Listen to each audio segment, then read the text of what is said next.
World Cup Final 2019. We have gone to the hills here in Foshan, in Guangzhou, China, and it's going to be a test of physical and navigational skill today as we have the middle distance race. This is the second to last race of the World Cup, with positions and points here counting towards the overall World Cup final. And it's we've been here for a few days already with the opening ceremony yesterday. We've still got the sprint relay coming up tomorrow and the sprint coming up on Tuesday. But Shan is host to all the teams, and they've moved out here. The first time since 2015 that the World Cup has been held outside of Europe, and the first time it's been held in China.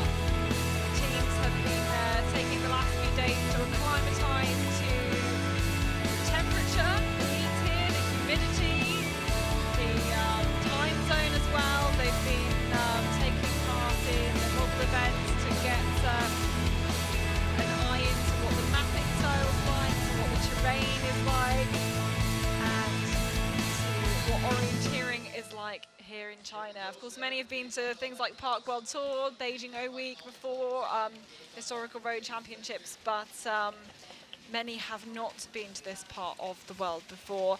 And you can see here, as we focus on the women's race first, Tove Alexanderson has already won the World Cup 2019. She's won every single individual World Cup race she's started this year, so those 600 points you can see there are unbeatable now in the World Cup. Even after the last couple of races, she's already unbeatable, but she's trying to go for a 100% win record in the World Cup this year, with Simona Aebersold, as you saw, in second place, and Natalia Gempler, the Russian, in third. It's quite close between the two of them, so still there are points up for grabs. There's still all to play for in this these last two races. As I said, these must count. You can't discard the points if you have a bad race. So these are some pictures from the finish arena, where there are a lot of the people here, some of the volunteers, some of the officials here. There are, I don't know if anybody has managed to stumble across this this place and are maybe a bit confused by what they see, but we will see hopefully later on as well. The conditions, as you saw there, 28 degrees. The humidity is significant as well, and of course, you know, a lot of runners coming from Europe, where the weather started to get a lot colder. There's taken some adjusting to, and we've already seen with a lot of the starters already here today, long times out in the forest, and certainly will take its toll. But these are the scenes as we are set to welcome all the runners into the finish after completing their course. Here is the Buddha statue on top of the hill. And Jonas, why don't you talk us through the map for today? You named the conditions we have to adapt to. I don't think that's a problem, but actually this new kind of terrain, I think that's a bigger problem for the runners. It looks quite usually, I mean, we have seen terrain like this before, but it is very, very different out in the forest. It is a jungle here, indeed. It's very green. Every meter you take in the forest, you don't have to, is a lost meter here in this kind of terrain. It's really, really green. So the course, you see it, there are many tracks you can use, and you should use them as well. You see here some short controls in an area where there are many tourists. The whole area here is quite touristic, so those paths here are mostly made for the tourists to be able to go around in this area. We have some route choices. I think we will get a closer look at them later on. And then 14 for the women's is the second TV control. The first one was number 7. Yeah, and then we go back here and towards the arena. So it's a middle distance. It will be different. I mean, we won't see them. It's kind of a mixture between a sprint and the middle distance. It's a longer sprint, but when you go to the technique, it's kind of the sprint thing, because you're looking for the paths and for the roads, and you're not staying I mean, you at least I think you will quite early in the race notice that it's not a good idea to stay too much in the forest. Of course, it might. I mean, there will be some tracks after a while, but I'm not sure. I mean, it's hard to predict how much tracks it will get in this kind of terrain here.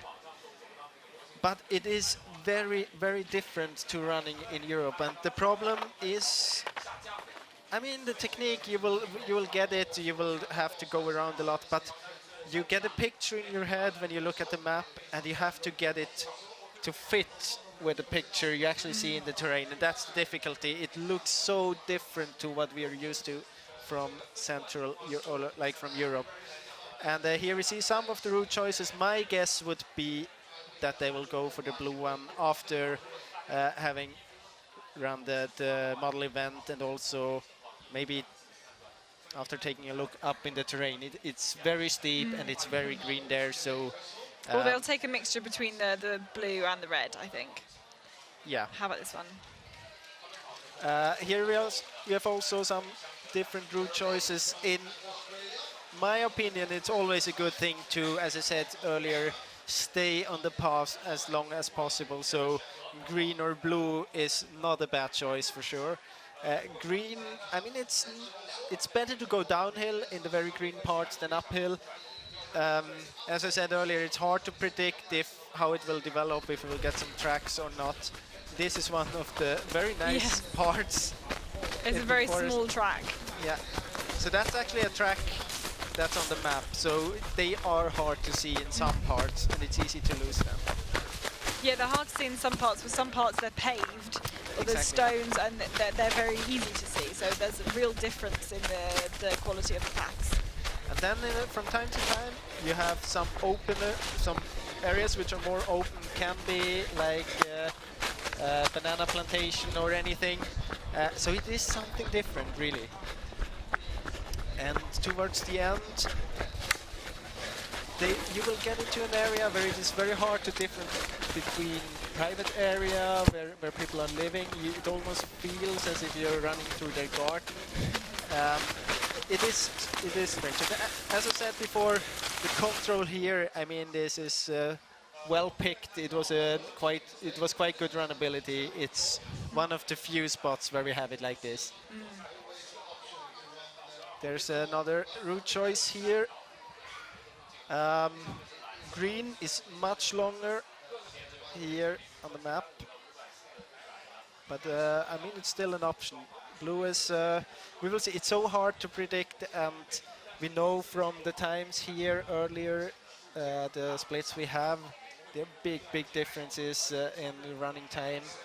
People are struggling with the terrain here, so it might be a good tactic to take it, I mean, a bit, to be careful when running and executing, and maybe take an extra look for the route choices. As I said, I totally think it's worth to go to the path. Yeah, I think it's very easy to lose a lot of time in one very small area very quickly. So yeah, you really have to be careful, especially when some of these tracks are so small, look like this on the ground. But generally, like, the top of the hills are better in terms of vegetation and runnability, as you can see here when we're on the top of the hills. What I found difficult pre-running yesterday was on the slopes.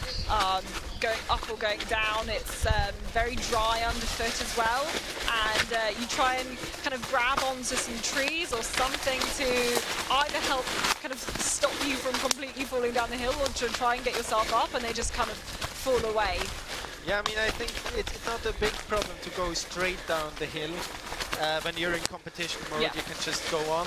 But if you have a control in the slope and you enter it a bit too early, it's a lot of climbing over fallen trees.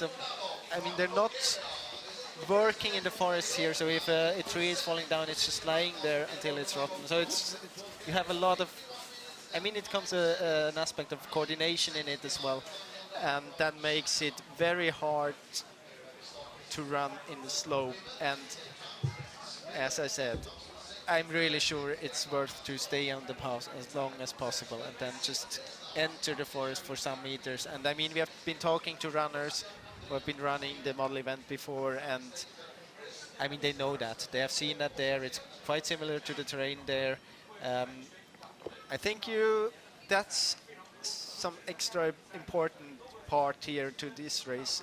Usually it's not, I mean, the model event, you know how the terrain will be like, how it will look like, so it's not as important as here. But here it's very important that you go to the model event, you try to get some information and then really sit down in the evening and adapt your tactics to the points you worked out from the model event. So just looking at the start list now, we've just had the start of Susan Lush, so we're about 2 local time, and the start list today is determined by the world's ranking, the Forest World Rankings. They're in reverse order, so Tove Alexanderson ranked #1 in the world for both the forest and the sprint orienteering is going to be the last starter, of course, already the winner of the 2019 World Cup. So those are the top ones that we're looking out for. This is Vendila Hočičková from the Czech Republic. This is the start. It's quite picturesque, a more landscaped garden part of the Šičau mountain where we are today. As Jonas has already said, it's quite a lot of tourism around here, especially people wanting to find a bit of greenery from being in the cities. So a lot of the paths and things are made just for that. So of course they get the first chance to have a look at the course and at the map. There was an old map for this area as the Park World Tour came here, or Historical Roads came here 2 years ago. But then it was 1 to 7,500 map. Now it's 1 to 10,000 map, and been adapted and updated from that. But I think 1 to 10 makes it quite, in places, quite difficult to see. You've got to really focus on that detail with stuff going everywhere.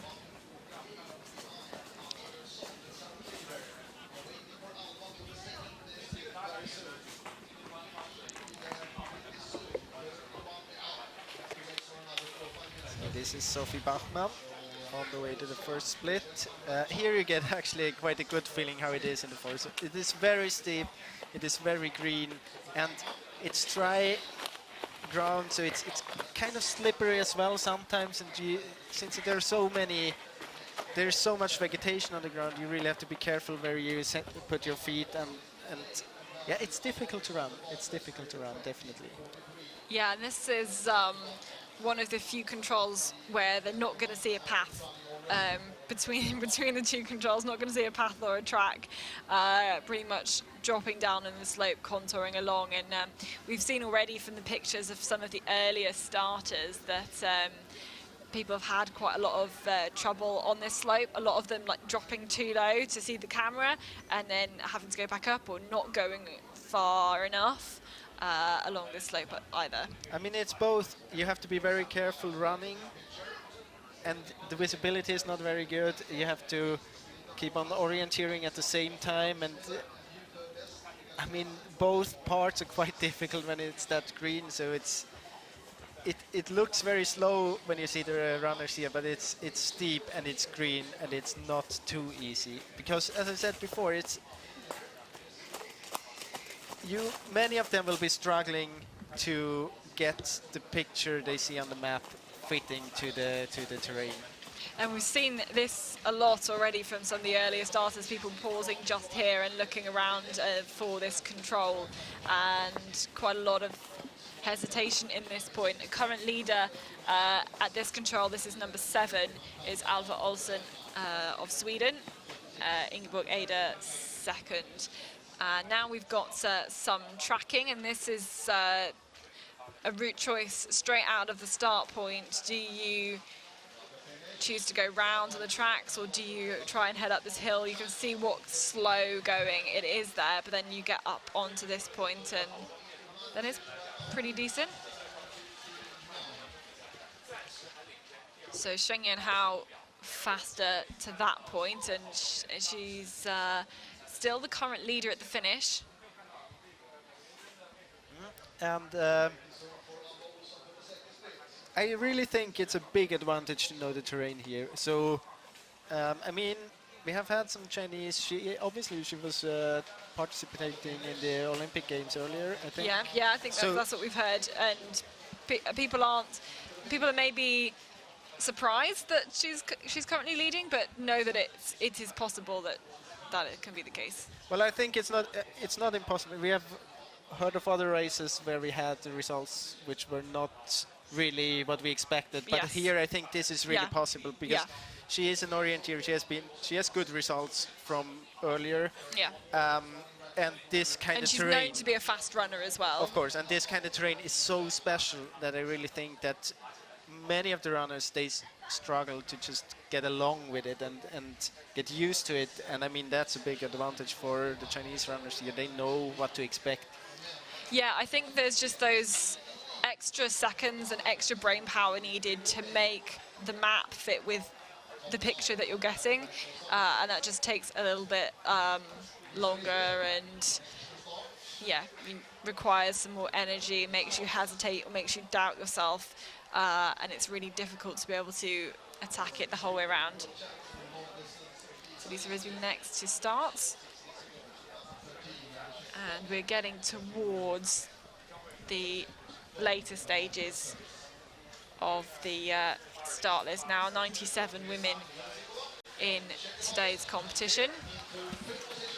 Serena Jense here. This is control number 6 again, and we've seen quite a lot of hesitations at that control, but she was about 3 seconds in the lead though at control number 5. That was the control before this one, so if she has a clean 1 to 7, then we can see whether she's going to take a new leading time. And I think that's exactly the point when you saw the Chinese runner Hao Shangyan in the lead. I think she made a good race constantly in the whole course, and we have seen many of the runners before who struggled in one part of the race, maybe did a 4 or 5 minutes mistake. Yeah. And as soon as we will see some of the runners here doing a solid race all the way, I think we will see a new leader. And we have seen it. I mean, she lost 35. She was 35 seconds behind, and then 2 controls later, she was up there again. So, and now she is clearly in the lead. So, I really think that's possible. But it is important that you don't overpace in the beginning, especially to get used to the map and competing in this forest. Yeah, you can do as much, you can do the model event, do what you like, but yeah, that's still hard. Well, I think we can get an idea of what Serena Jense was doing to control number 1, At least taking the routes around. I think it's just not synchronized to the map quite as well. But still, we can see that she was going round, and so yeah, maybe at that point you can see it was a good idea, at least a good idea for how to go up the slope. Yeah, but we have seen before that it was as fast as going straight around when you execute it. Maybe if you are a bit more attacking. At the same time, it's quite good to get into the race and not overdoing it. So if you lose 10 seconds there to the first control, I don't think you will have lost the race there.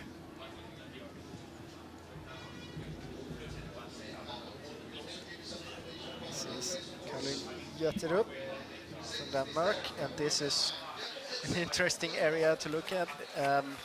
It's Cecilia Friberg-Klusner. Oh yeah, it is. Yeah. The 2 Danes are number 67 and 69. Yeah. But there, this is a very different part of the terrain, as you can see.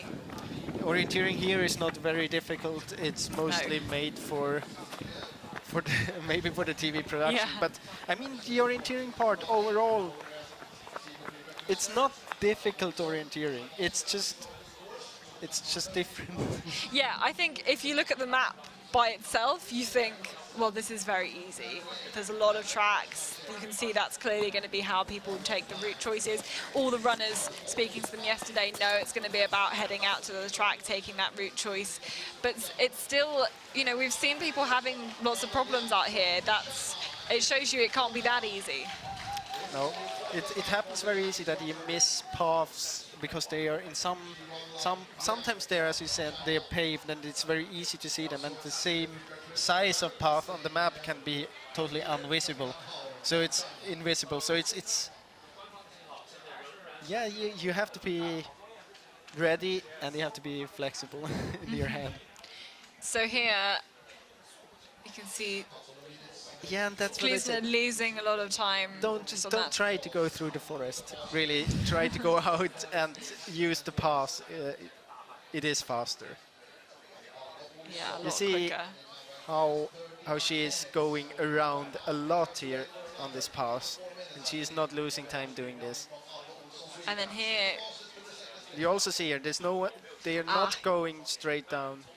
you see, so you can see in Kleesner, just as you said before, just missed the path, ended up in that planted section, probably a banana plantation, and then just, yeah, lose a significant amount of time on places like that. Isia Basse, and the control is literally just to the left of camera. There we go.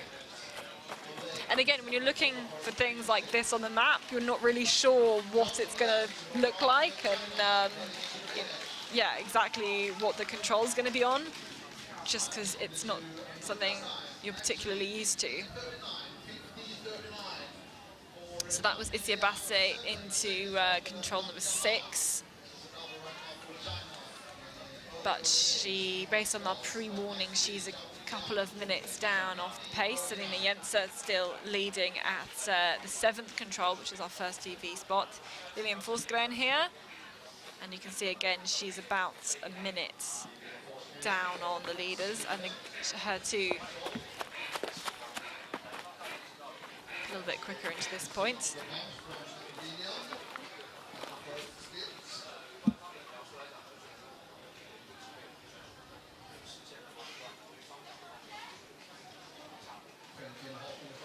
So I get the sense she'll be catching Isia Basse, possibly. So it's a 2-minute start interval here today.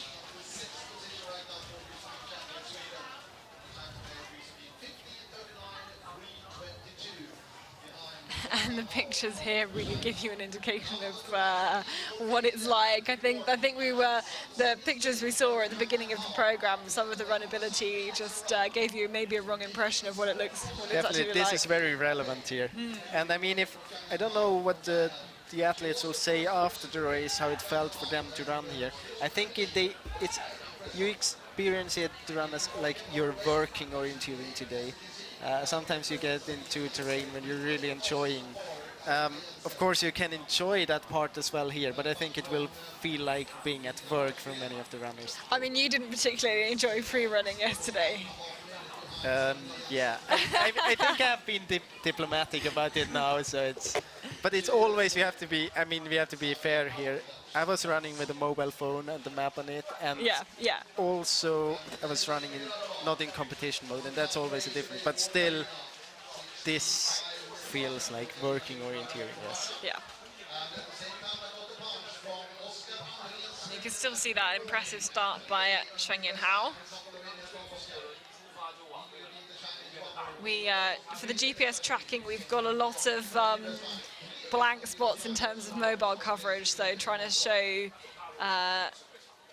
the best we've got. And I know if you're watching the GPS tracking alongside our coverage as well, there's about a 2-3 minute delay on the GPS tracking pictures, so that to try and minimize some of the effects of the signal outages and blind spots, as it were. Sorry, Antonin, next to start. And we're now into the last 10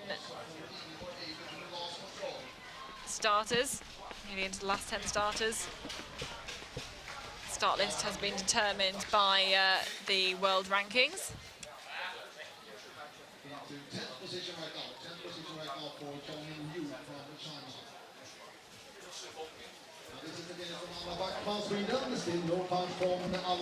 Anna Bachmann now into the finish.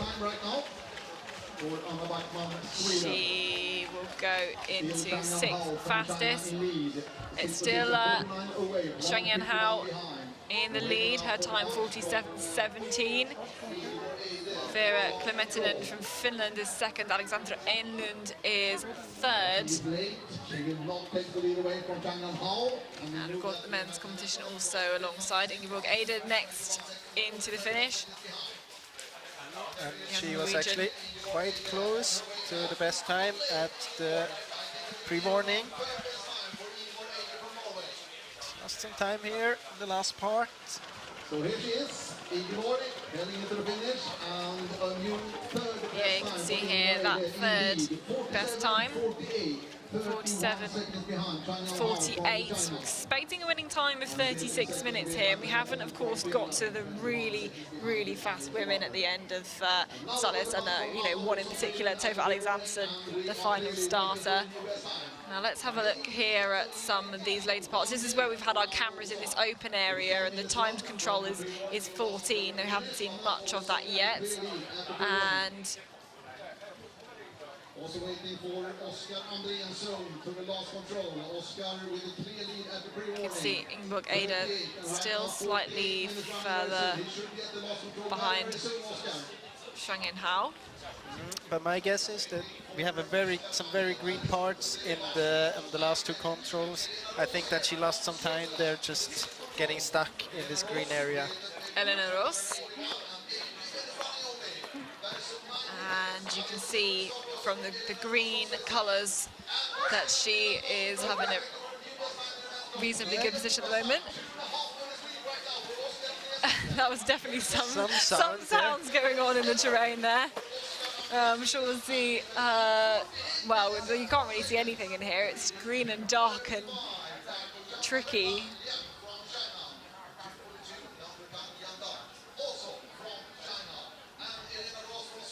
So, Elena Ross, will she be faster than Selina Jensen? I think you can see some movement in the back behind all the jungle, the leaves. Feels like an old forest as well when you're in the trees, and yeah, it's very, very dry. It's difficult to see how it's going to track up, but maybe by the end of the men's competition you'll see a lot. So Elena Ross, here she is, and takes the lead by just 2 seconds.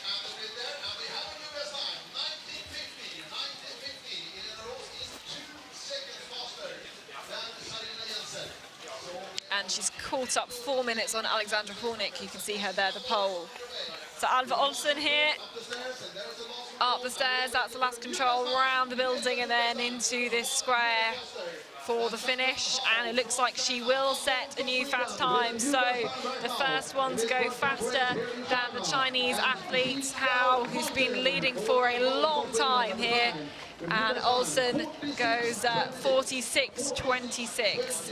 Yeah, she did a good race all the way. I mean, she has been there around 1 minute faster than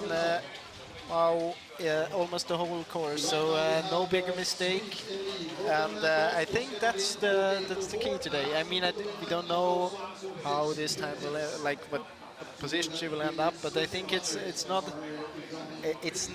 a bad tactic to try to go maybe a bit slower, not that attacking, but try to avoid the really big mistakes. And I think if you manage to do so, then you will maybe not win, but you will end up quite high in the result list. Yeah, I think maybe you'll end up higher than you expect, with maybe given the feeling you have in the forest, because of course you have no idea what other people are doing out there, people making significant mistakes. So yes, confirmation, these are the current standings.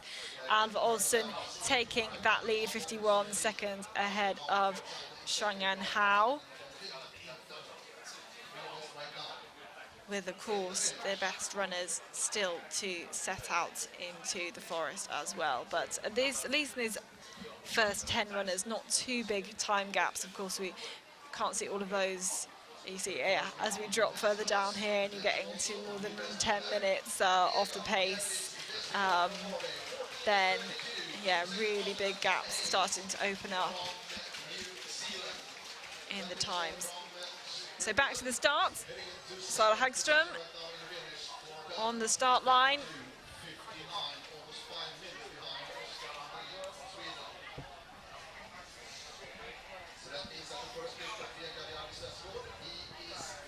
immediately you've got to make that route choice decision to the first control. Do you think they'll make it as soon as they get out of the start gate? Do you think they'll wait and see what the terrain looks like when they get to the actual start point? Well, I mean, there's quite a long distance from the start to the start point. I think they will decide it. I mean, they have been at the model event. They know more or less how the vegetation is, and they will decide it quite quickly. So Serena Jensen, there she is, number 2076, but you can see 4 women here running together. She's caught up Sophie Bachmann by 6 minutes, and yeah, you can see them all together here at this stage. We're towards the end of the course now on this kind of planted area, something like that. And I mean, that's a good situation for Jensen because it is green and 8 eyes see more than 2 eyes, so it helps you on, I mean, to spot things, but also with the self-confidence to know the others around. But now you can see she's trying to push ahead. She feels that she can be going faster than the others. She's caught up Ursula Kadan, who started 2 minutes before her, Sophia Hainen, who started 4 minutes before her, and Sophie Bachmann, who started 6 minutes before her. So she knows that's going to be some great feedback for her. Yeah, of course, and I mean, it's totally right that she should be up there and doing the work, because obviously she's the fastest of those 4 runners, or at least she had the least problems so far. And then it's good for you, like when you know that, okay, I have control, I don't have to let the others go in front and get influenced by their decisions. So let's have a look back again here. This looks very extreme when you have those route choices. But really, it is about minimizing the time that you're in the forest. So totally, yeah. Yeah, it totally makes sense. And as we it's said, a pretty good one as well. I mean, this path you see passing south from control 15, it's a paved one, so it's really fast to run on this one. Yeah, this is the section we just saw. Here's Simona Abersold, current 2nd place in the World Cup overall. Silver medalist from the middle distance at the World Championships as well. Exactly, only 5 seconds behind. So she was very close to actually beat Tove Alexandersson this year in a World Cup race. A very strong name. I think I mean, as you've seen here now from the split times, the Swiss seem to be able to handle this green terrain. Maybe not very surprising. There are actually very green parts in Switzerland as well. So definitely she will be one of the names we have to have on our list here. Absolutely. This is Vandila Hoječkova, Czech Republic, and just looking through the gaps in the trees there gives you an idea of really what it's like.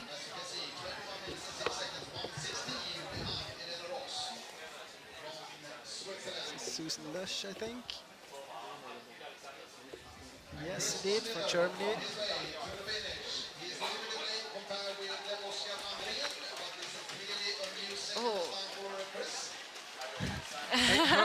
I mean, her body language shows that she's not very satisfied with the race, and maybe not. No, well, at the pre-warning, she was 4 minutes off the pace. Eleanor Ross is the current leader at the pre-warning control, and she was 4 minutes down. And yeah, I think you can see why. I really think that in her head, she believes in that she lost more than those 4 minutes. That's because you have nothing to compare to. You don't know how it feels to run fast or be fast in this kind of terrain, and then you get stuck somewhere and maybe think that you took a route that's quite extreme running around, and you have no feedback. You don't know how it feels, and then you just think that, okay, I might have lost a lot of time, and then, I mean, her body language told that she doesn't believe in a good result today.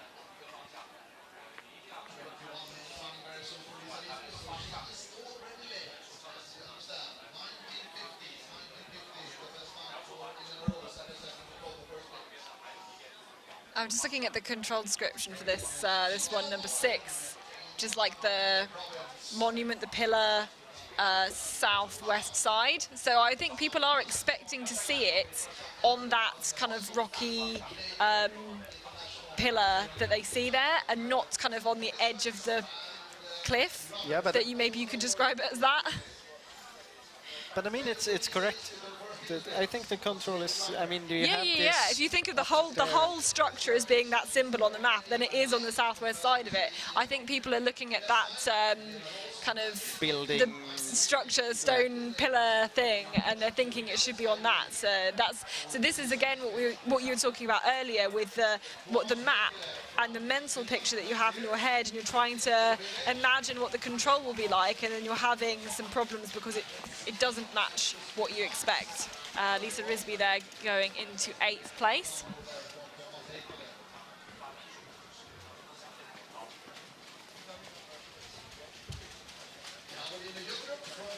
And actually you can see some of the better ones are making that mistake because they have that visual image of what the control should look like, and some of the other ones are just getting to the place and finding it, I think. Yeah, it's also a bit a matter of luck. I mean, if you come from the right direction down the hill, you can see it quite early.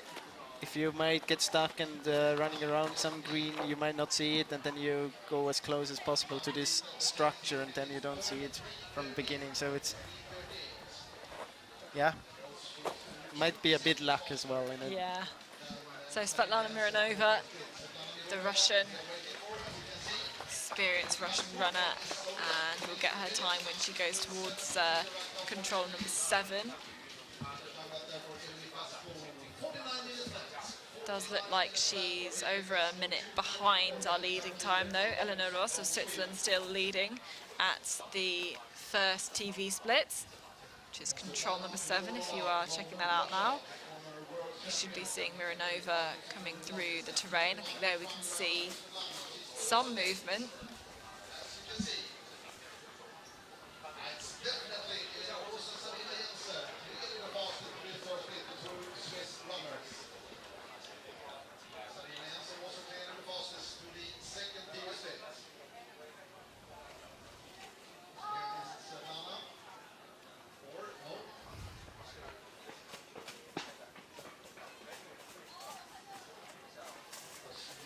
Looks like that was Yannick Michels, not a runner we don't often see in the forest, but a runner we do often see in China, and has run on this terrain before. There's been a Park World Tour competition quite close to this, partly on the same map. So yes, actually been running up here. Yeah.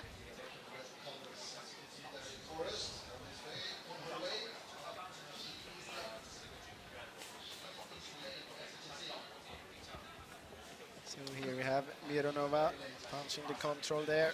And she's lost over a minute from the pre-warning control, so time ticking down. Caroline Olsen is the next to start, with 3 starters after her.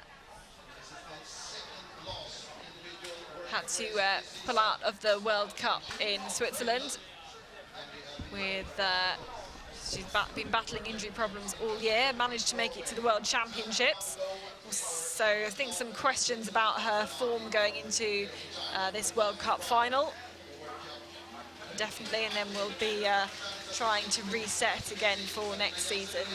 So those are the standings at control 14, which is in this kind of rocky open area, gravelly open area here. Serena Jensen confirmation, that's a significant lead at this point, minute and 21 seconds, and I'm sure we'll soon be seeing her towards the finish to take a new leading time.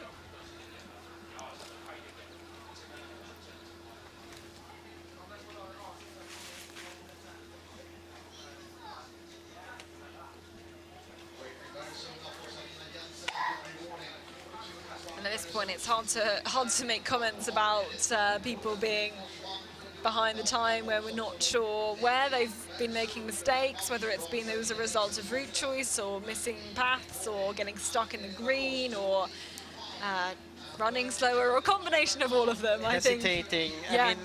I think the time can stack up very quickly, I think. It's really the terrain where you can lose a lot of time without really missing a control just by not I mean, you can miss some small path, or you can be hesitating before it actually, you have to leave the path or anything. You can get stuck somewhere.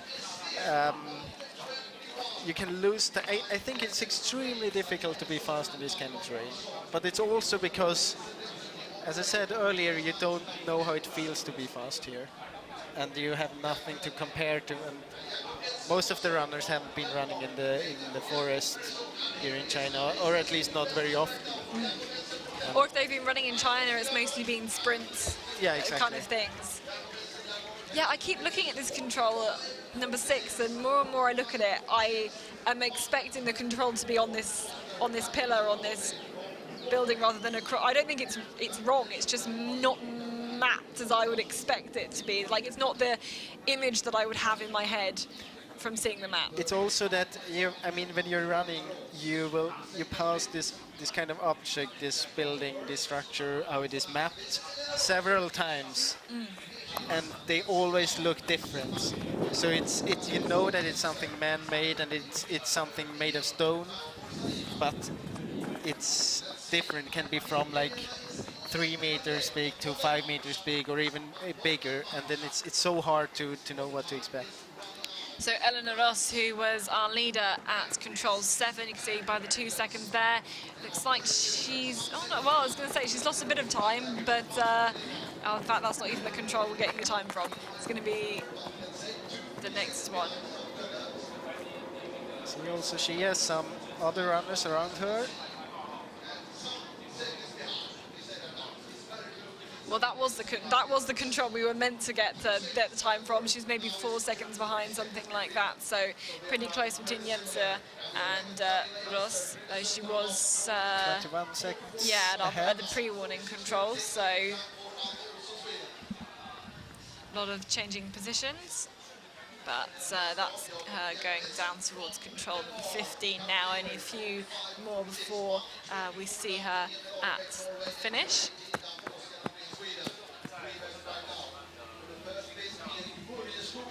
Lotte Kahola. This is Sarina Jense in the picture on the way to the last control. And you can see here it's looking good for her to take a new best time here. Yes, very clear for her to take the new best time. So she will just come here into the square, into the finish, and the familiar words of Per Forsberg confirming that she goes into the new best time there. Also Ursula Kavan in third position, 2 minutes and 2 seconds behind. Yeah, good run for both of them. Yeah. With not the rest of that pack of 4 not being able to stay with that pace, you can see at the end. Now let's have a look at some of these routes towards the end.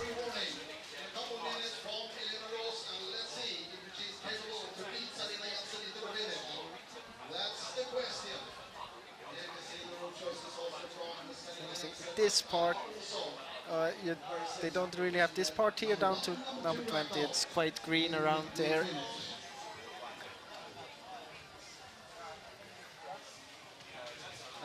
I mean, I think we can say this quite the same thing as we said about Alva Olsson's race. It seemed to be very solid. We didn't see any bigger time loss. I mean, it's hard to say from the map anyway, but we didn't see them in the split either. So a good race, and I think she will end up quite high in the result list, Sarina Jense. Spin Housefit. Now at the start. Third last starter. This is the second last starter. Natalia Gempela, currently 3rd place in the World Cup overall. Middle distance world champion in Latvia in 2018.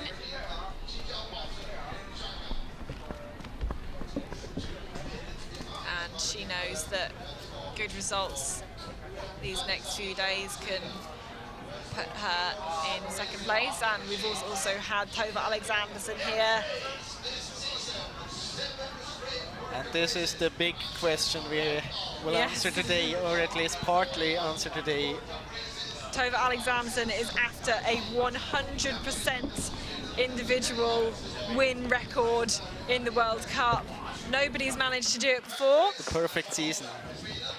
Exactly. Will she be the first one to be able to do it? She's won every single individual World Cup race so far this year.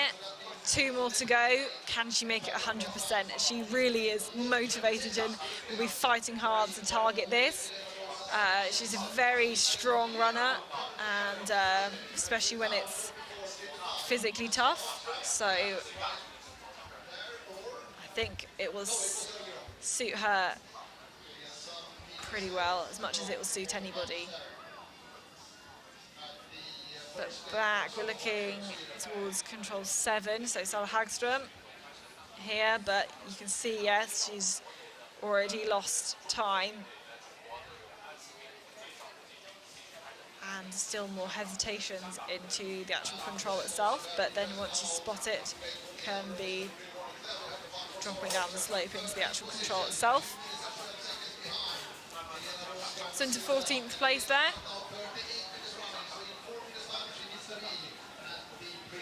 After nearly 17 minutes of running. Waiting also for Erik Skog very soon for the last control and the finish. Should be a new best time.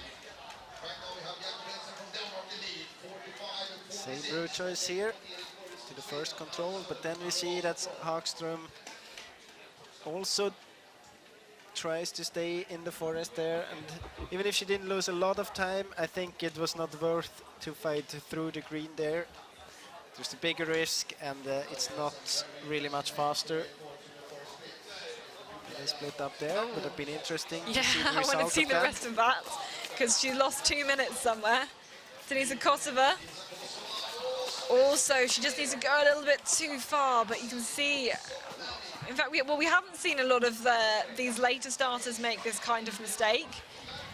But I suppose when you don't have, you have the confidence in this terrain, you can very easily be put off by,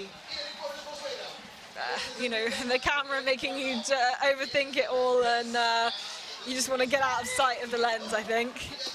Julia Jakob here, this is control number 6. Looks 30-second lead at control 5. And looks reasonably quick, although actually, yeah, you can see she was 55 seconds behind at control number 3. So that long leg from control 4 to 5, I think, will have made that made her catch up a lot of time. I'm guessing that will be where she's caught up a significant amount of time, because from to being in a 55-second deficit to being ahead by 30 seconds is considerable, but shows there is a lot of space for people to go faster, in my opinion. It really shows me that the runners, no one really is experienced in this kind of terrain, so it's very hard for all of the runners to do a solid race all the way through. And I really can feel with them. It's, let's say, diffuse in that part. It's not very distinct, the features and the map. No, but it's hard. I mean, if you don't really get the distance, there's nothing you can read at. And then you have to start guessing in which direction you should go and how far, and hoping that you will see the control at one point.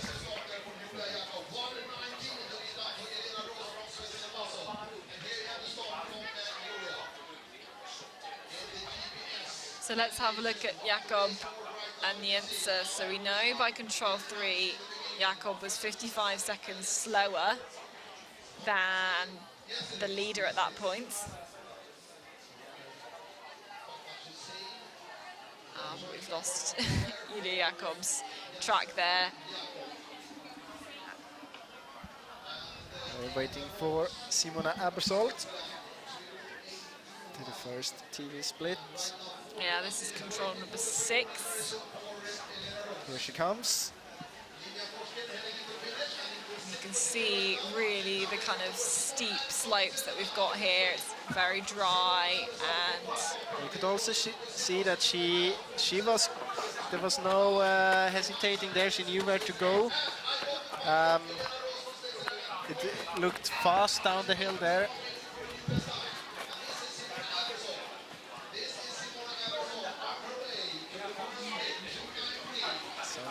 still some meters to go to the first team split. Yeah, and there's opportunity to catch up some time here with some, if you get this one really nice and clean into control 7 where we get the actual time.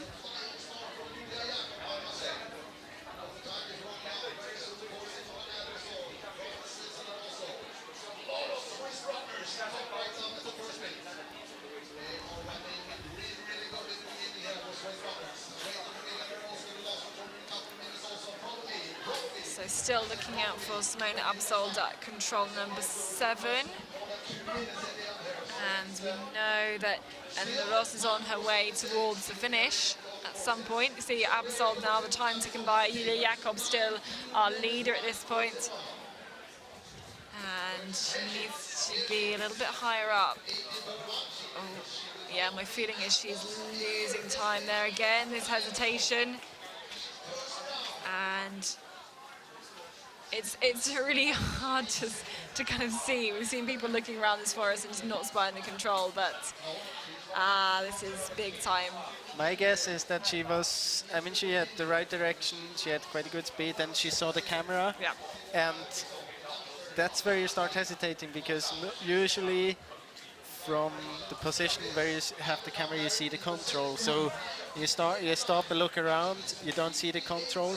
One tactic could be to run towards the camera and try to spot the control from there. Or then she might have had the feeling that, okay, from just the distance point of view, I should be there now. So she was running into the wrong direction there. Again, good speed from Absold in the beginning. Then choosing to go to the path there, which I think was a good decision.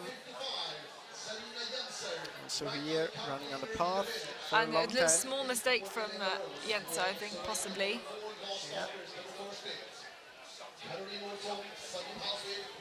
So this is the way to the last control, and I think we're waiting for Elena Roos. I think we are indeed. She should be making her way up here. There we go. Here is the Swiss runner right on cue, and she's being pre-warned in the lead, but so we'll see what her time's going to be compared to that of Serena Jense, current leader at the finish. I think it's going to be quite close. At the Oh, pre-warning, it is going to be close. she was 34 seconds ahead of Serena Jense, but she's not anymore. She's going to be fighting for the seconds, but I think it's just going to be slightly too slow. She's going to go into second place there. The gap 4 seconds slower than Serena Jense, so losing over 30 seconds compared to the pre-warning. And you said it before, it's going to be those runs without mistakes. It's going to lead you into some good positions, and mistakes right at the end, costing Elena Roos that leading position. Maja Sienoja here in this open area, so it's like control 13.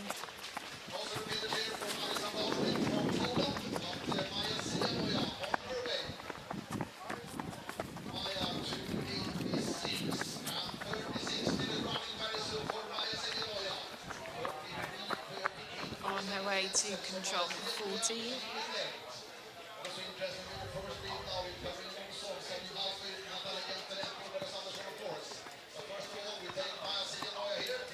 So Maja Sienoja punches that second split.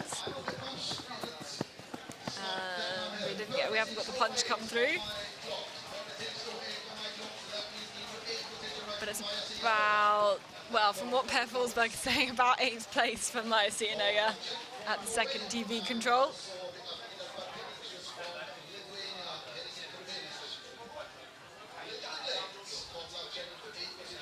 So the standings at control 19, which is our, standings at the finish. Let's do the standings at the finish instead. Serena Jense still our leader. Switzerland 1 and 2.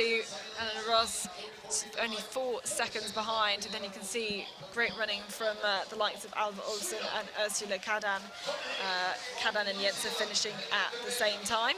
And also a great run of the Chinese runner, Hao Shuangyan. Actually, her name is 2 minutes and 22 seconds behind the leader, Sarina Jentzer.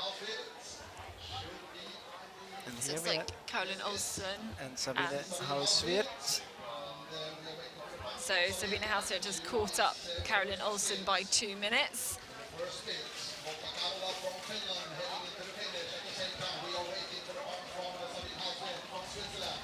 But she is late as we can So you can see Hauswirth is late by over a minute, but that also means Olsen is late by over 3 minutes now. And the two of them trying to work together, they'll both have also spotted the cameras. Hauswirth may be taking... They might get some help there from the German runner in the background. Didn't see him punching. You see him punch, Yeah. so we saw him punch the control. Oh no, Yeah. oh okay. Both choosing.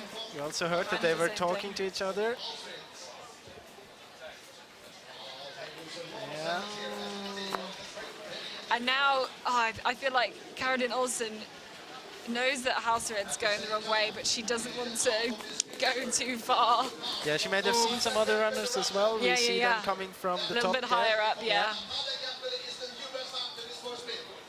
Yeah, up there she loses quite many seconds. And in fact, whilst this has happened, Natalia Gempler has caught up both of these two runners and punched the control. She's gone into the new leading time, 19 seconds faster than Julia Jakob. Simona Abersold currently in third place. The time is ticking down a lot for these runners, but Natalia Gempler's managed, which has just, I think, just gone higher than these two, and we've totally missed her. However, here is Tove Alexanderson, and in our pre-warning, she was in the lead. You can see that on the graphic. 24 seconds leading at the moment. We'll see if she's able to have a clean one through to control number 7, and yeah, looks pretty good here.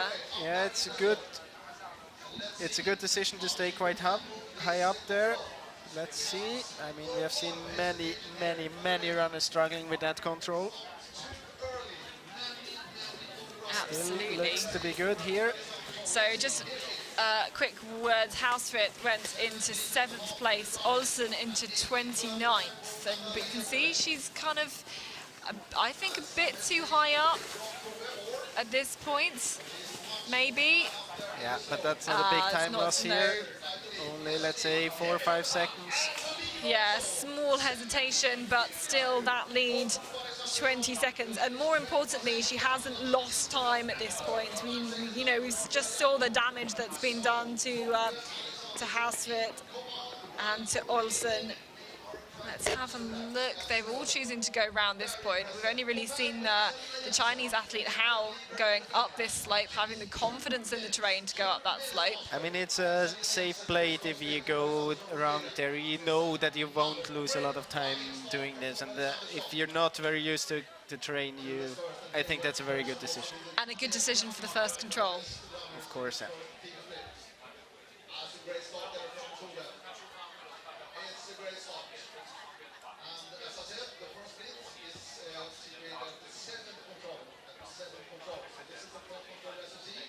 There the GPS stops, so we didn't see which route she was choosing there to control number 4. Those are the standings, with the last starter having punched control number 7.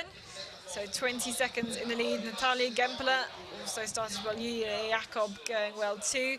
Simona Abersold, with the time loss is quite significant, but still in 4th place at that point, is a pretty good one. Alva Olsen is currently in 7th place at that split. It's pretty good for her. She's in 3rd place at the finish. And of course, talking about this Chinese athlete who was leading for so long, still in a good position at that, in 12th position at that first control. Let's have a look at the last stages. Here we see where Elena Rose lost time. So let's see here. She's running. She had problems there. Somewhere in the village. Yeah. Maybe ending up in... Maybe in someone's kitchen. yeah, maybe. We've seen that It sounds, before. it sounds funny, orienteering. but it could be Yeah. it could be true actually. Yeah, it doesn't. Yeah, it doesn't look as if as you expect, and losing time. It's hard to see exactly where she's lost the time there with the tracking being slightly off. Sara Hagström here into split number 2, and going in this more open section. And you can see going to be more like 3 minutes off the pace. Current leader at this point, Serena Jenser, who is our current leader at the finish. But you can see, yeah, more like 3 minutes down here. This is control 13 before we take the split.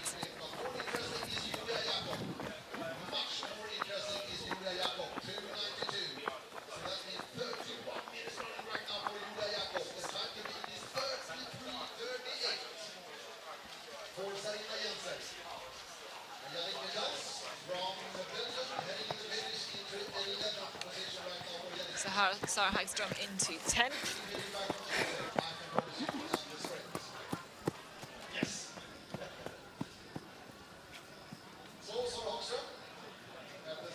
And this is Julia Jakob on the way to the second TV split. And now you can see, this is interesting, you can see 49 seconds in the green, 49 seconds ahead. She was 3rd at our first TV split. She was 39 seconds slower than Alexanderson. She was 2 minutes 20 faster than Eleanor Ross at that point. 1 minute 20. Maths. This is looking good for a new best time, and showing once again the Swiss doing well in this green terrain. I'm going to get the split very, very soon and confirm what position she will be in. So she punches the split there. Hasn't. There we go. So we stop the clock there. 1 minute and 6 seconds faster than Jenser. She was 1:21 faster before. So lost 15 seconds somewhere. Let's see, maybe we see there.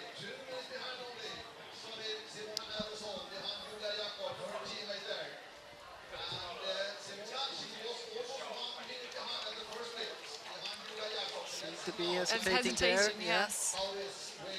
Yeah. Running a bit more straight.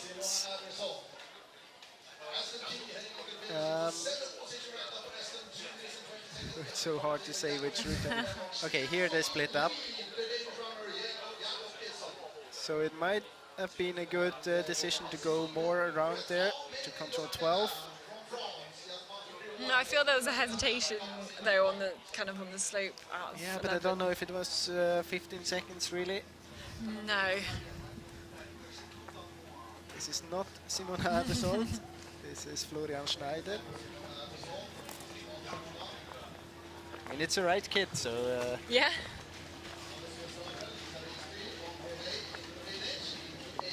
The men take this kind of loop of controls a little bit earlier in their course, as we will be seeing once we conclude the women's.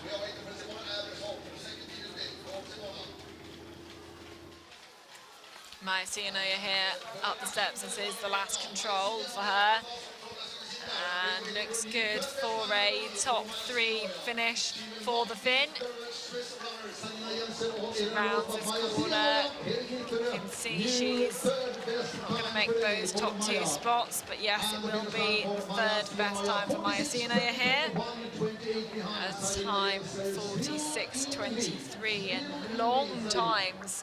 They're expecting the estimated winning time today 36 minutes. I doubt it. Yeah, I doubt it as well. I was chatting to some people before we went on air who were saying it was going to be tough for them to make that. Simona Aebersold now is in the picture, going down, and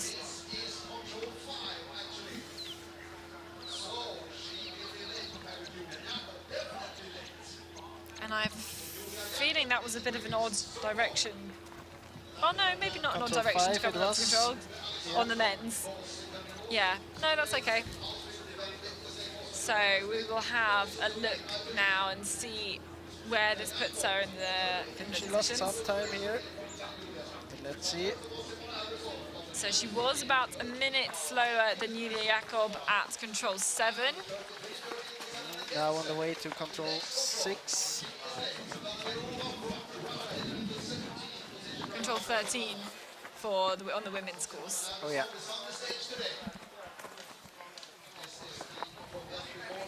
So But we it's will not get the split at the next control, yeah. Yeah.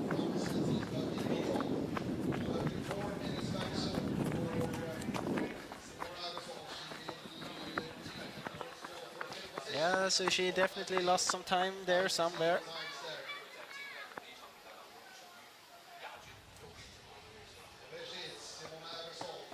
There she is. Let's have a look how much time that'll be. So 1:33 slower.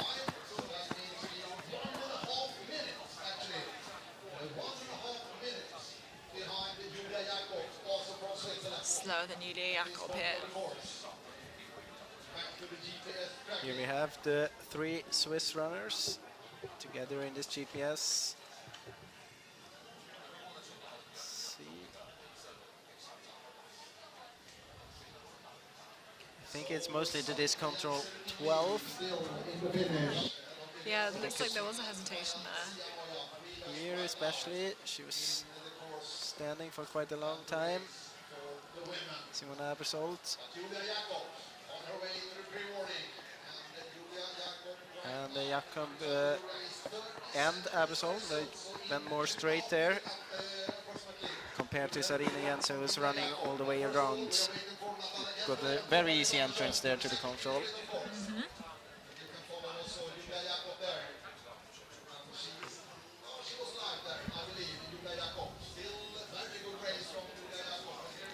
So those are the current standings at this second TV split. Julia Jakob with that lead.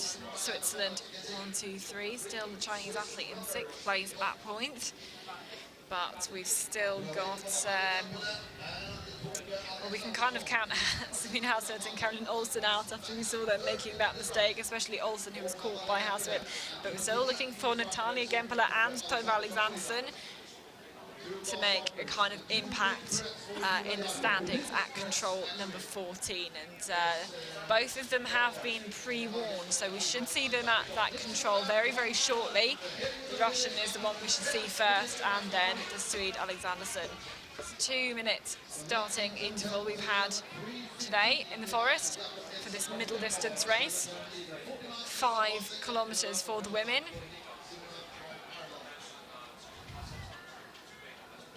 And I'm sure many of them will be running several kilometres further on today's course. With long, long times out there, of course. Right now, let's have a look at some of the tracking. We've got Alexanderson and Gempeler here. Yeah, we see that Alexanderson, she Cutting chose through. cutting through over the field there. Still quite a comfortable lead for Tove Alexanderson here.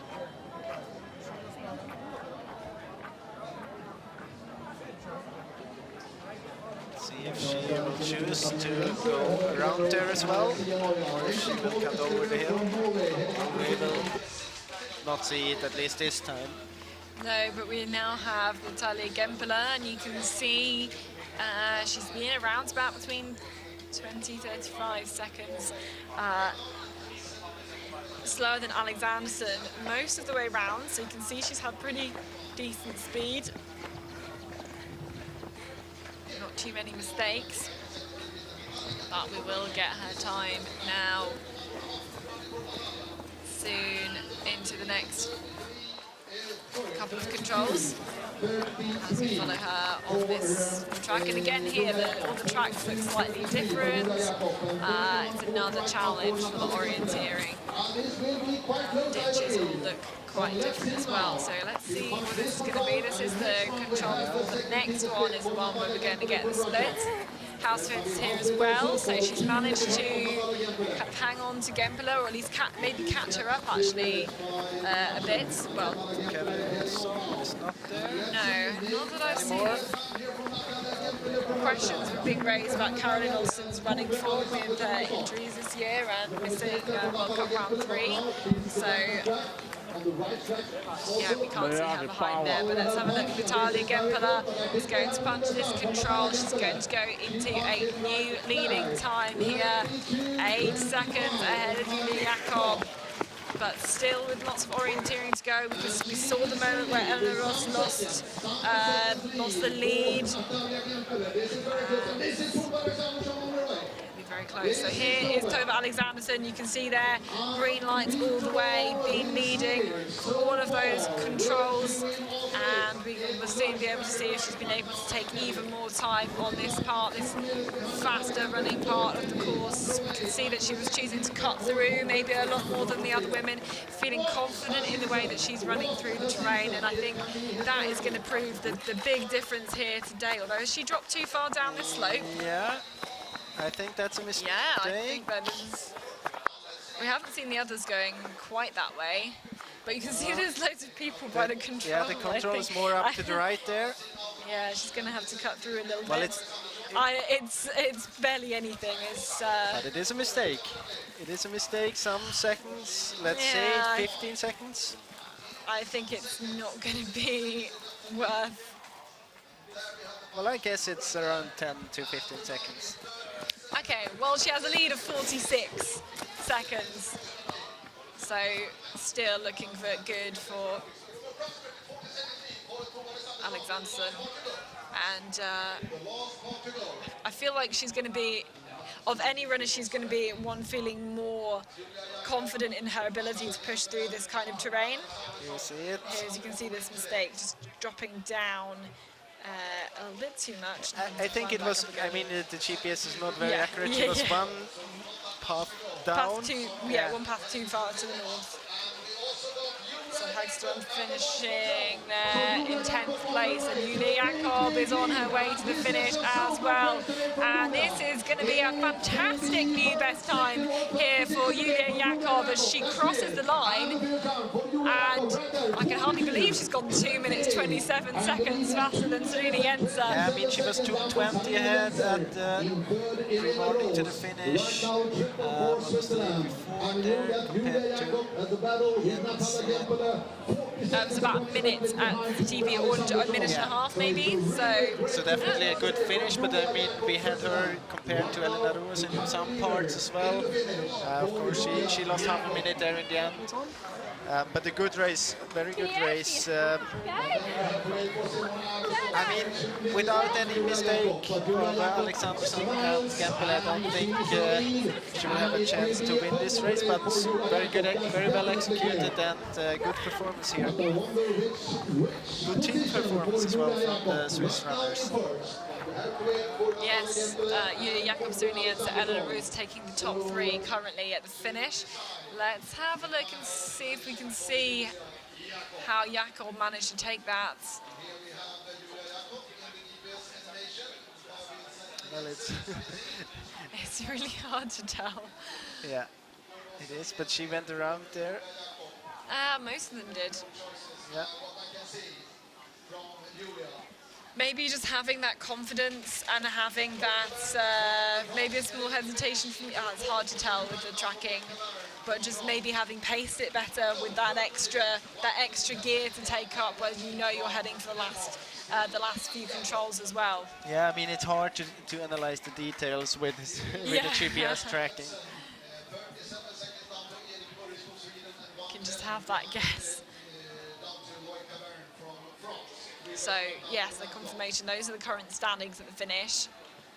A lead of 2 minutes and 27 seconds for Julia Jakob at the moment.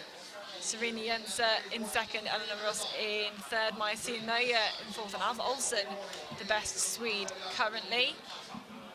Again, a word for Shang Yin Hao in that top 10 position as well, and then more of the usual suspects in the top 20 currently. And now we see the distance between Jakob and Abersold, who 2 Swiss runners, and so we can say that Abersold The tail She's too is far behind. 60 seconds, so it's about 2 minutes. Yeah. So we know Abersold is on her way towards the finish, but Still the got gap is... a chance for the second place here. Yeah, that's a good point. Serena Jensen currently in second place at the finish. That should put it Switzerland 1, 2, 3, 4.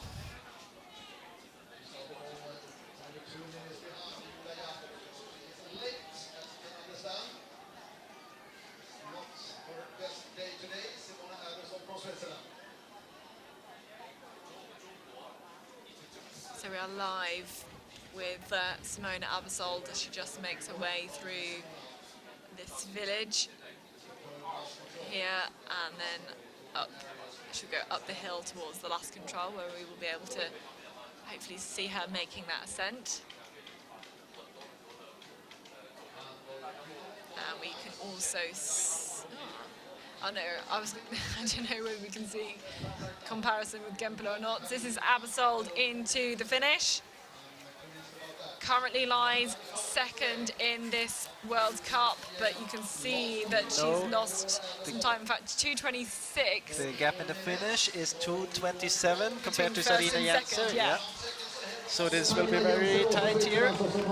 Yes, it will be, although I think not as tight as maybe we were expecting. Simona Abersold will go into second place. I wonder actually if she'll be surprised with how well she's finished, if she will feel like she's not had the best run, but clearly emotional at the finish there. Really tried to push it hard in this last part of the race, but into second place there. The gap, 2 minutes and 8 seconds. So, I mean, also when the runners, they have a feeling about the running time. Maybe they have the watch on and see the running time they have. She was out 44 minutes, expected winning time is 36 minutes. Yeah. How should you get a good feeling about your run? Yeah. I mean, that's... Yeah. It's really hard. So, Natalia Gempel and Julia Jakob. Now this looks like it's going to be a close one, as you can also see Hauswit and Abersold also very close between the two of them. But we've got the pre-warning punch for Natalia Gempel, so very soon we will be seeing her at this finish, whether she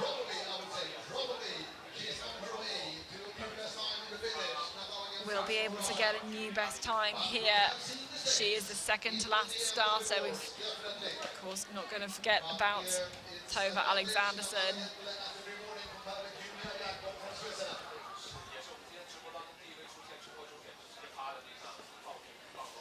So now waiting on these stairs for the next to finish. This is the route up to the last control. That's not Gempel. No.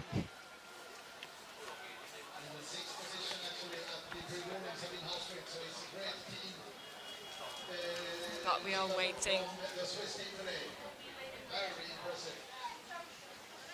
Still waiting for Natalia Gempel. And I mean, we have seen many runners losing time here in this last part. As I said before, it's very green there, and it's hard to say where it is green and where it's not. So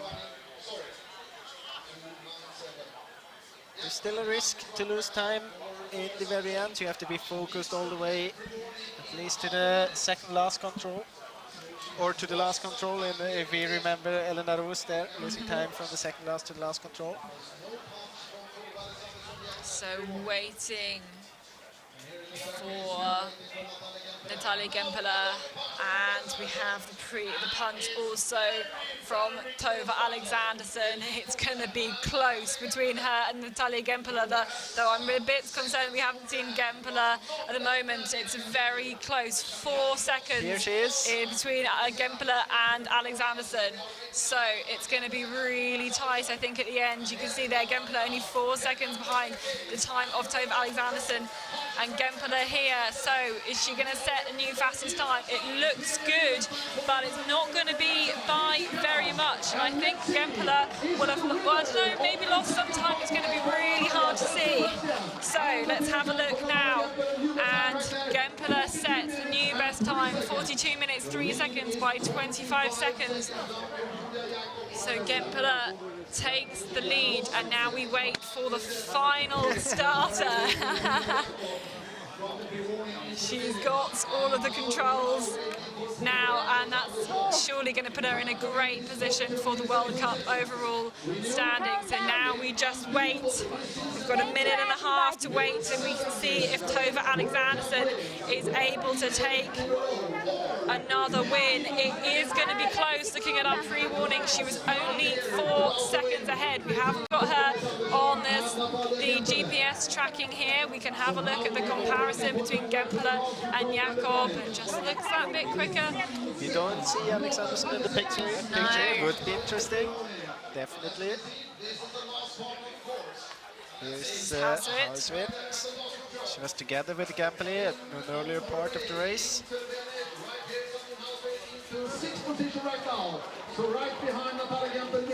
So a good result for Hauswirth. Swiss runners on position 2 to 6 now. So in 6th there, Hauswirth finishes 3:17. Oh, now Tove Alexanderson is here, and it's going to be good here. Alexanderson has done enough to take her title again. Goodness me, she just came out of nowhere there. Just caught up, you know, standard 24 seconds over the last few controls. Goodness me. That was some effort. I think she's just got that confirmation of winning again. Congratulations from Natalia Gempler. Tove Alexanderson continues her 100% record. And talking about pressure for the last race now. a lot of pressure on the sprint that will take place on Tuesday. And we shall just get the download, of course, get all the controls to confirm that. And I'm once guessing again, it's good. once again, another victory for Tove Alexanderson. So no matter what kind of terrain we have, we always have the same name on top, Tove Alexanderson, winner of today's medalists again. 2nd place to Natalia Gempler from Russia, and 3rd place to Julia Jakob from Switzerland. We have many Swiss runners there in the top 10. 4th position to Simona Abersol, 5th position Sarina Jense, 6th position Elena Roos, 7th spot Sabina Hauswirth, and then the other runners in the top 10, Maja Sianoja from Finland, Alva Olsson from Sweden, and Ursula Kadan from Austria.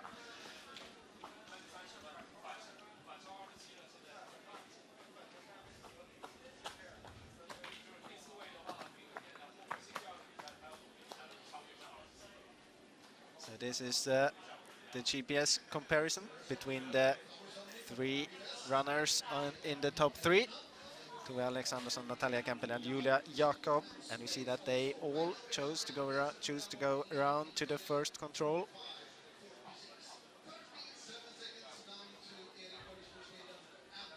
No problem here in the beginning, where the forest actually is a bit, the runnability was a bit better there, and they split up on the way to control 5. We see that Julia Jakob is going more to the right. The others running around to the left, and my feeling is that it was quite similar. This route here, it's not too easy with the GPS.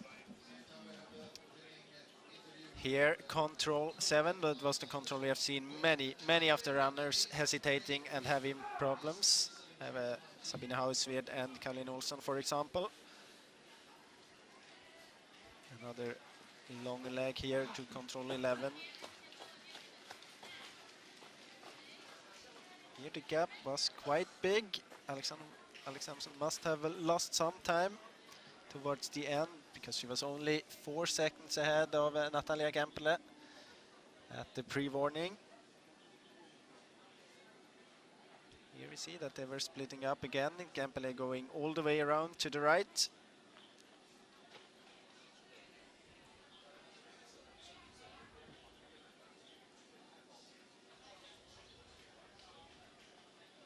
Here I think they are very close again.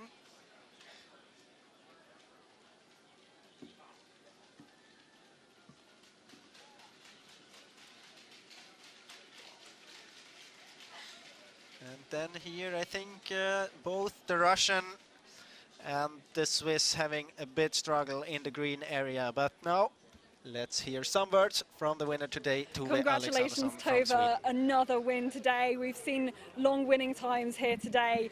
The course must have been, and the terrain must have been really challenging. Yeah, it was. It's hard when you can't prepare for this.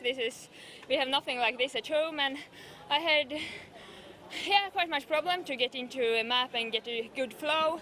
I went good some controls, and then a little mistake, and try to refocus again and find the flow, but it was like small mistakes all the time, so I really have to work mentally to keep on running and don't give up, and like just try to do it as good as possible. Were you able to get a good feeling in the terrain? No, I had a good feeling in the beginning until my first mistake. After that I was maybe a little bit stressed. I tried to be calm and just focus on orienteering, but after that I have done so many small mistakes, like 20-30 seconds to many controls. So, but I knew that you should never give up. It's just to give everything you have all the way to the finish. And then relief when you crossed the line and Per announced you in the lead? Yeah, it was so cool.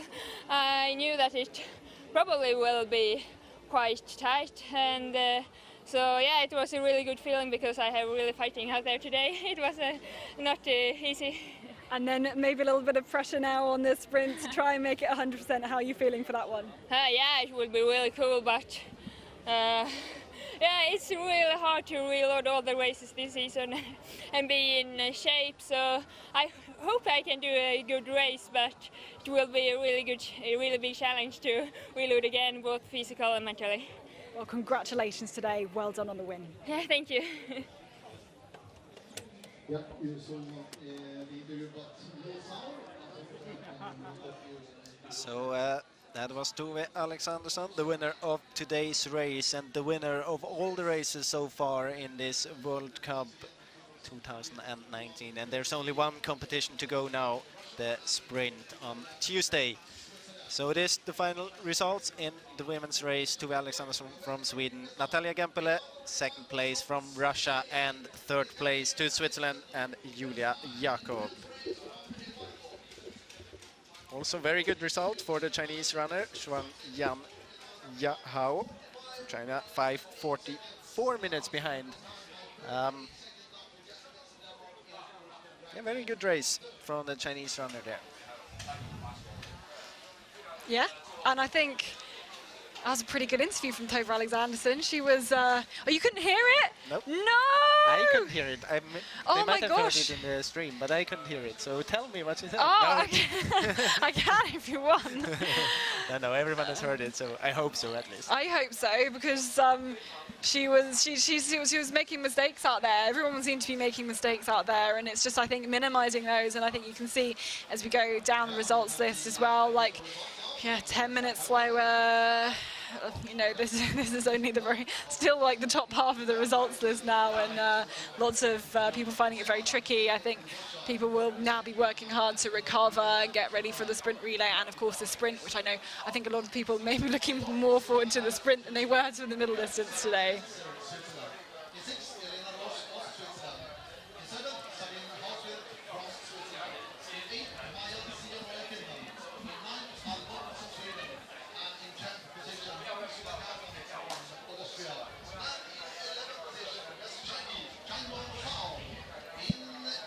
So I think we will have the flowers ceremony coming up next as we gather together the top three.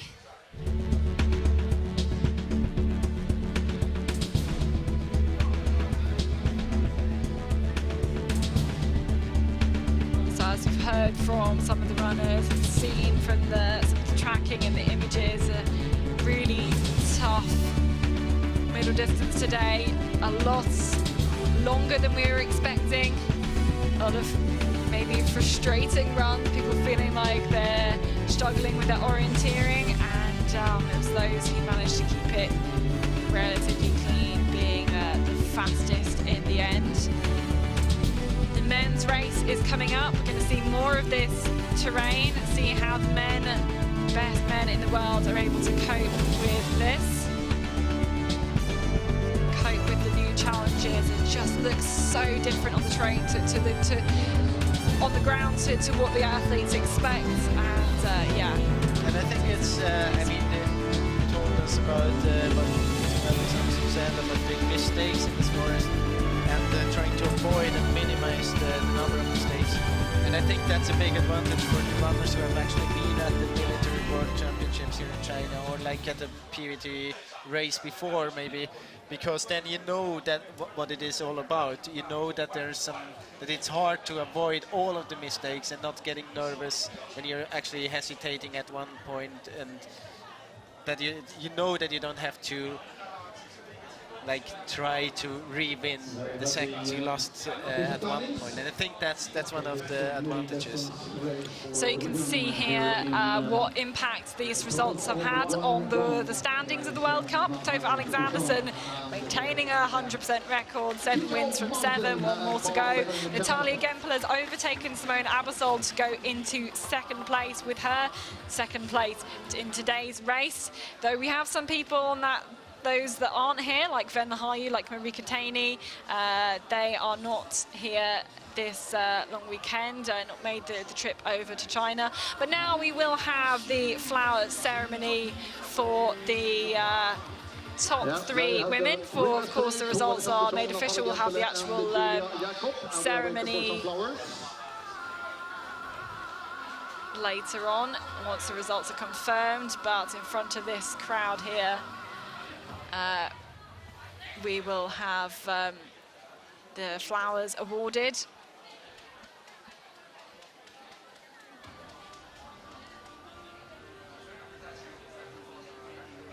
You see the temple there on the left upper corner. It's huge. Yeah, it's huge. It's huge, and there's like loads of steps leading up to it as well. It's absolutely massive. But we will, I assume, have this flower ceremony at some point. Before we move on to the middle men, as you've seen on the pictures, I hope already, you've seen a lot of the men going through their controls, as you might expect. A lot of controls I have similar to the women's.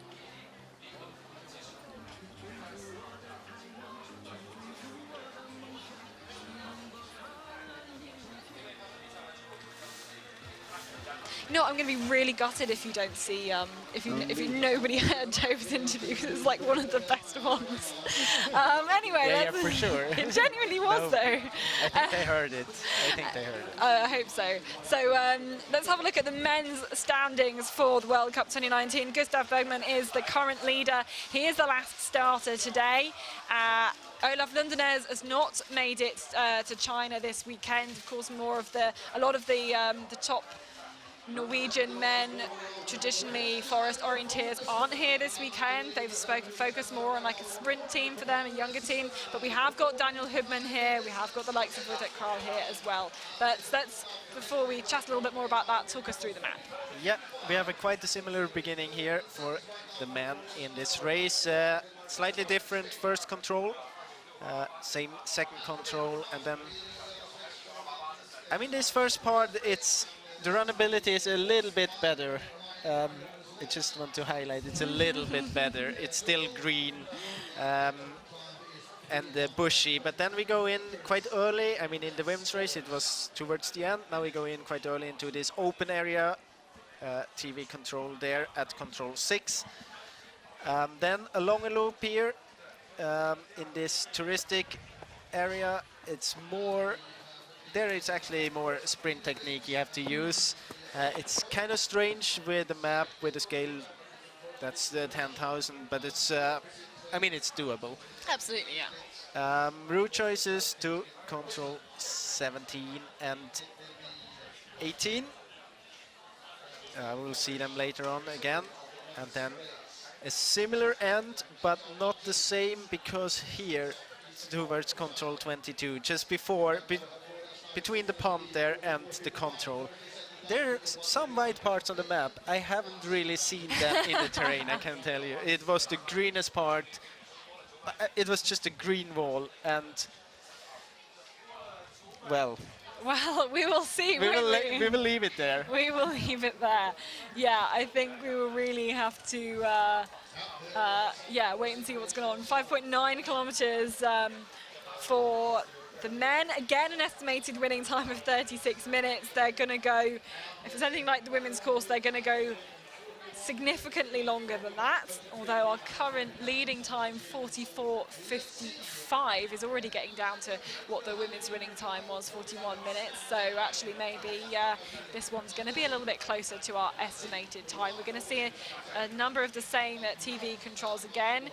They have a slightly different first control in this saddle as opposed to in the pit, but still a similar choice. Yeah, we have seen many of the women, they were choosing to take a mix between the blue and the red route. Their control was a bit more further down, so I think here, actually the blue one is an option as well. Or you go some mix between the blue and the red one. We've also seen the Chinese runners taking the other route there in the women's race, and it was actually okay. Then the next route here, again, we haven't seen anyone, I think, going the green one in the women's race. Well, not exact. Yeah, it was quite a similar route, wasn't it? Most of them were going the blue one, or kind of an option of the blue one.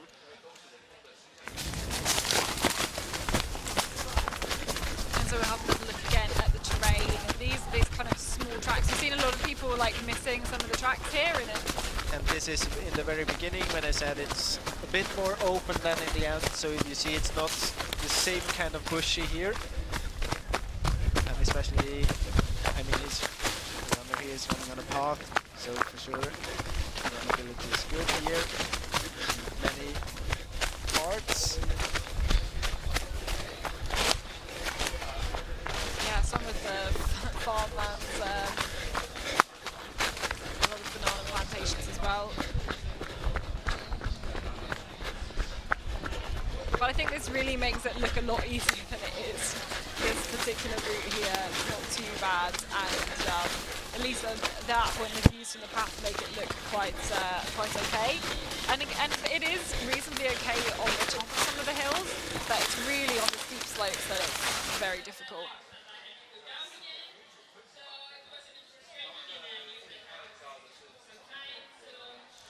So here we also know that on the green option you actually can cut a little bit earlier there over the field, as you have seen Tove Alexandersson doing. There's also an option in the blue route here. But I think we will see many of the runners going for the green one, because you don't have to leave the path there. The road, it's on the road for a lot of it as well. Here I would guess that they would go for the red one, because you get a very good entrance to the control. If you come from the green direction, just above the control there, it's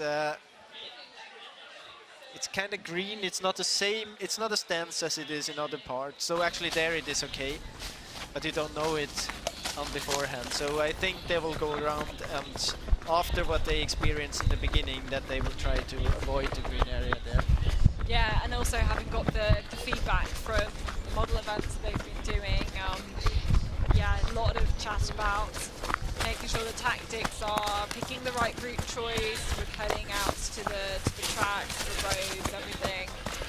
Some of the tracks are very small like this, some of them are paved, some of them are steps, but you can't tell on the map really which ones are which.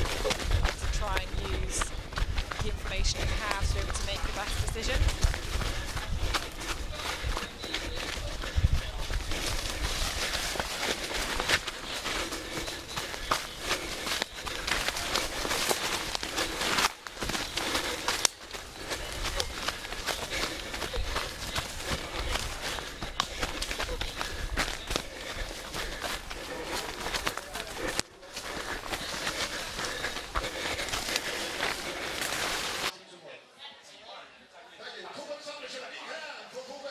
So this is the start list. We've had a lot of runners through already, with Florian Schneider, our current leader, at the finish. The time's now 3:40 local time, so a lot of these athletes have been through and finished a long time ago. It is a long start list today, especially for the men's competition, with 113 men on our start list.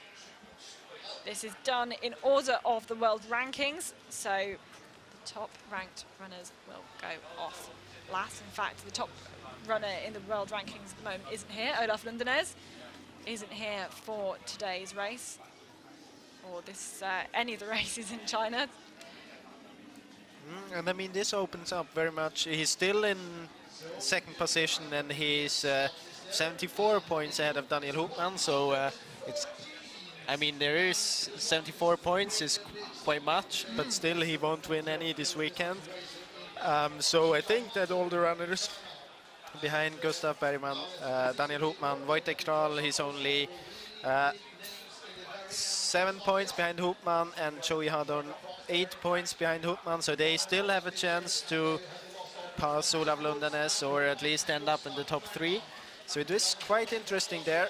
I think the gap up to Gustav Bergman is too big. He's so good in all disciplines. I don't think, I mean, he can win many points in sprint, and he can win many points in the middle distance, so I guess it would be surprising for me if he would lose it. But the fight behind, I think it's very open, and many runners still can go for this top 3 places here in the World Cup. Okay, Mika Kimmela back at the start of this race. And he is kind of a, I mean, he developed very well this year. You've seen him in Finland at the World Cup race when he missed the top 3 very closely in the finish, almost on the finish line. He had good results almost the whole season. It's, I mean, I don't know if he will regret the choice of his pants there. It's, I think it will be more bushy than he thinks and they expect it to be. Yeah, I agreed. And there's these little like green kind of spiky things that stick. Yeah, I mean, he will avoid those. They They'll won't just stick get in his stuck leg. in this. Yeah. So first look at the map for Mika Kimmela. And straight away you've got to make those decisions about route choice, not a surprise there. All the runners today with looking at the map, they've been able to see this map before. It's we have run on this area before. Admittedly though, at a 1 to 7,500 map, today 1 to 10,500. Proper middle distance scale, and an updated map, so they've been able to do some geeking, although when we were chatting to some of the athletes in the studio program yesterday, a lot of them were maybe not feeling as confident with the amount of preparation they've done, but maybe, you know, they're comparing that to what they've been doing for Norway for the World Championships. There really is a limit on the amount of preparation you can do for somewhere like this in China. I mean, you can prepare, you have the map, you see how it looks on the map, and actually it's not I mean, it's nothing you haven't done before if you just look at the map, but how should you prepare for the kind of vegetation you get here? And we were talking a lot about this earlier in the women's race already, that the really difficult part is to get the picture you build up in your head matching the picture on the map, or matching the information on the map. And often you're running and having a picture, if you want or not, you will build up a picture in your head what to expect, because that's what you have to do if you want to run in an attacking way. But then you get to this point where it's not matching, and usually in your intuition, or like everything you trained in your behavior, is that if the picture you see doesn't match the map, then you stop and you have to slow down. But today it's so hard to get it matching, so I think this is very sensitive, or it's very difficult to just to dare to go on, but to not overdo it, and it will lead to the situation that you don't really trust this alarm you have in your head when it's not matching anymore, because how should he get in the match? And it didn't match in the beginning, then it, I mean, then you actually get the alarm and it's correct because you're about to do a mistake, but you don't really trust this feeling anymore. And that's, I think this is so difficult in this kind of terrain. So this is Rouse Street at the first TV control. So they kind of swapped order between the women's and the men's race. So Rouse Street goes and punches this control. Now on my system we haven't been getting times through lately from this control, but Rouse Street looked, he at the pre-warning I think he was in about 38th, 39th place, about a minute and a half down. So let's have a look at some of these early spurts. Florian Schneider still is our leader at the finish. He chose to go up there directly. He loses time, some time doing it. There it's very steep where Rouse Street is at the moment. I think a good option would be, as you've seen many of the women doing, change from Street's route choice in the beginning to Schneider's route choice in the second part. The two of them though very close at this point. And Florian Schneider is the leader in the finish, 44 minutes and 55 seconds.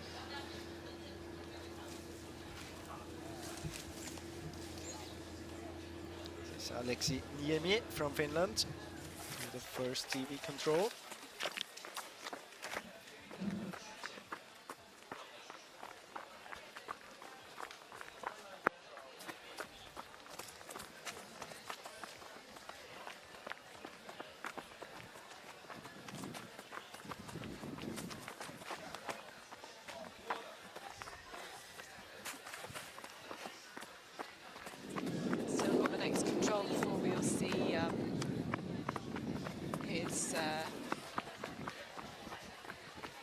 Split. And yeah, he's doing the same mistake as we saw of Tove Alexanderson, dropping too low here on these little tracks. It's really hard to see all this detail. Now he's going to have to cut up through this kind of scrubby, if you want or not. yeah, you have to do it. There's no option there. No, but this one is actually not that. I mean, it's bushy, but it's. I mean, it's doable. Yeah, that's by no means the worst part of the course. Not at all. And then they will go down. They have slightly different next couple of controls towards the women's. This comes early on in their course. This looks like Kasper Fosse. Yes, indeed.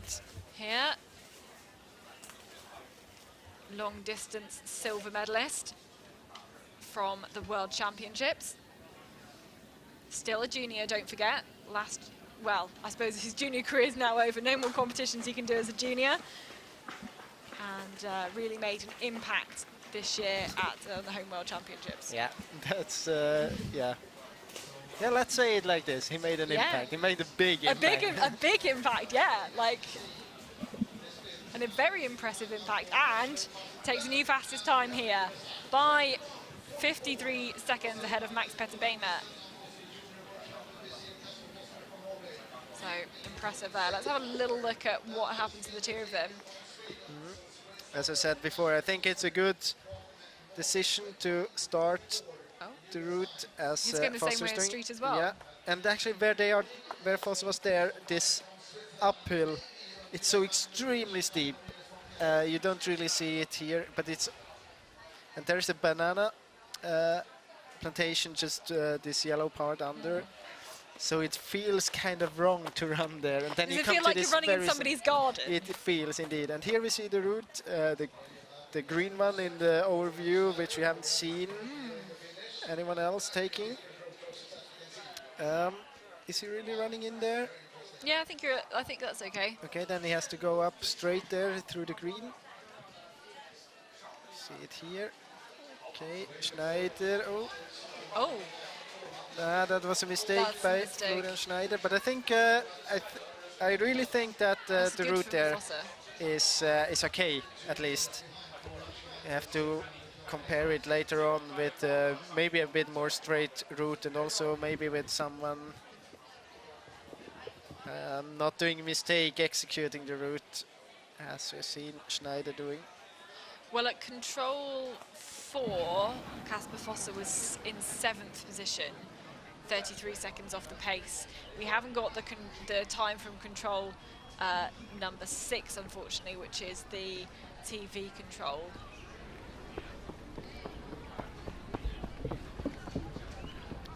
So Martin Rekborn, and now we are with Andreas Kiburtz, I think. Yes, indeed. This is the split 1 coming up to the 6th control here. Second last individual race in the World Cup. Will retire after this World Cup here in China. And a good start for Kiburtz. And here we have Christoph Meyer on the way to the last control. Yeah, so you can see that Kasper Foster was the quickest at control number 6, just been overtaken there by Kiburtz. Meyer into the finish. And he sets a new best time, 33 seconds faster than his teammate Florian Schneider. 44 minutes, 22 seconds is the current time. The new current leader in the finish for Christoph.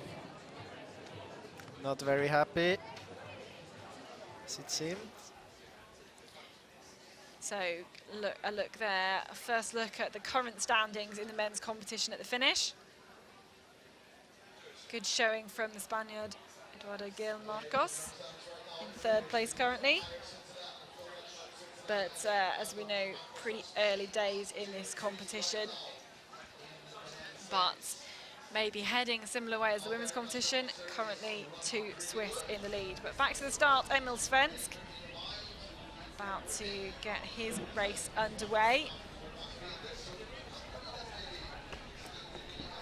And Svensk had a good race at the World Championships, ended up in 4th position there.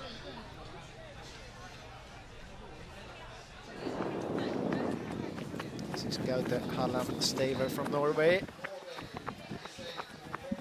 Again on his way to split number 1, control number 6.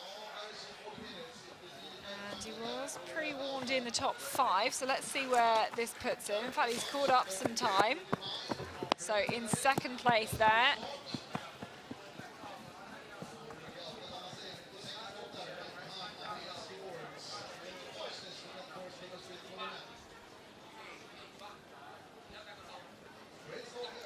Although our pre-warning from this control was at number 4, and you had that long leg with some route choice before that. So I think we're seeing actually a lot of opportunity to gain and to lose time between the pre-warning for the first split and the first split. That's the route choice between 4 and 5. Oh, look, we don't have a map here, but we can talk about it anyway, as everyone seems to be going that same route, and everyone, most people heading up the hill. Although Christoph Meyer, I think, trying to wiggle his way through some of these, some of the houses and everything. Yeah, very similar routes here so far. Let's see here, control 4 to 5. I'm sure they will split up here. Not really. So interesting. We see many of the runners going around here now in the men's race. Meyer going all the way around there. And we see, compared to Kasper Foster, I think he lost quite a lot of time there. This is Luca Basset from France. Again, dropping down. But there, the problem there is you get so much information of all these paths in a very short time, and you might not be ready to do this kind of orienteering here in the middle distance. It's more kind of a sprint way of orienteering. Yeah, and the controls and the circles are very close together. You can't really see the tracks. Maybe people trying to contour around or do something. I'm not really sure. You can see it, but you have to change very quickly, and you have to be aware of the change of the technique there. But I mean, it's not a time loss where you would. I mean, you know that you won't lose many seconds, but still, I mean, you lose seconds, and that's something you should avoid, of course. So Florian Hovald out of the start into the top 10 of the men's. And here we have Mika Kirmula from Finland. I think we are gonna see a small mistake here. Yes, he missed the path there in the beginning, just before the pond. Running in here.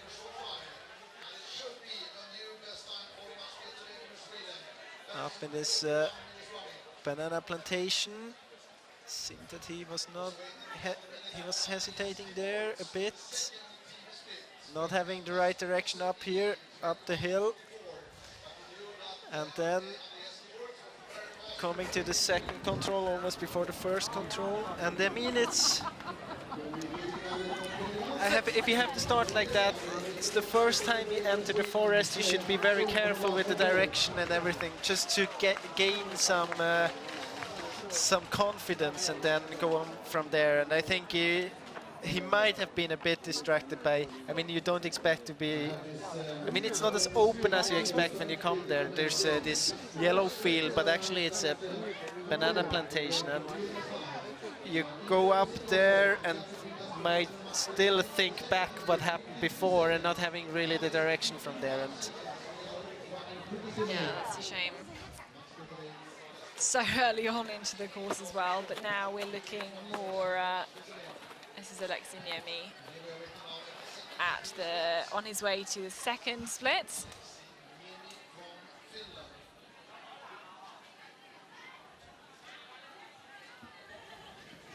And this is the one where we've seen a lot of the women having some troubles, but it's pretty good to stay this high. And then I think if you stay high, you probably are less likely to see the camera, less likely to get that kind of distraction, having those alarm bells going off and making you hesitate, and then it's much easier into the control. Of course, they won't know that though. yeah, and of course, I mean, you can see the camera as a distraction, but I mean, usually when you're confident about direction, then you don't need it. So Max Petterbemer here into a new best time, 42.33, so nearly 2 minutes faster than Christoph Meyer here at the finish, and the Swede goes faster from one Swede to another though. Martin Regborn here in to the first split control, going from the 5th to the 6th controls now. And yeah, this part is, the view we have here is quite unique spots in the whole of the map, in the whole of the terrain. It doesn't look like much of the rest of it either. And I think that was exactly what many of the runners should have done. Stopped and took a look, but now he's exiting the control differently. Let's see. Yeah. He was at control 5.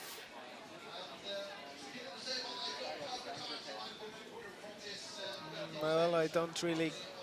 I was just about to say that he was actually doing good things, stopping when he's not really sure about the tracks, but I don't think he would. Well, I don't think that was the right direction there. No, isn't the control just on the left? Yeah, he punched the control. Yeah, and then went back up, kind of south. Yeah, well, we'll see. Maybe we'll see some see GPS what happened later there. on. I don't know what's gone wrong there. Here we have the shorts coming into the pictures. Yeah, Mika Kirmala. And he continues on. I mean, that's the direction you should go. That's where you want to be heading, and then towards the right. You don't want to be going straight, all the way straight down the hill.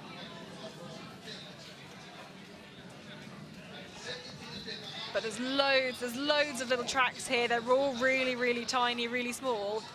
But this also makes me feel that, yeah, I don't know. Yeah, this is just keeping it a little bit more simple around this point.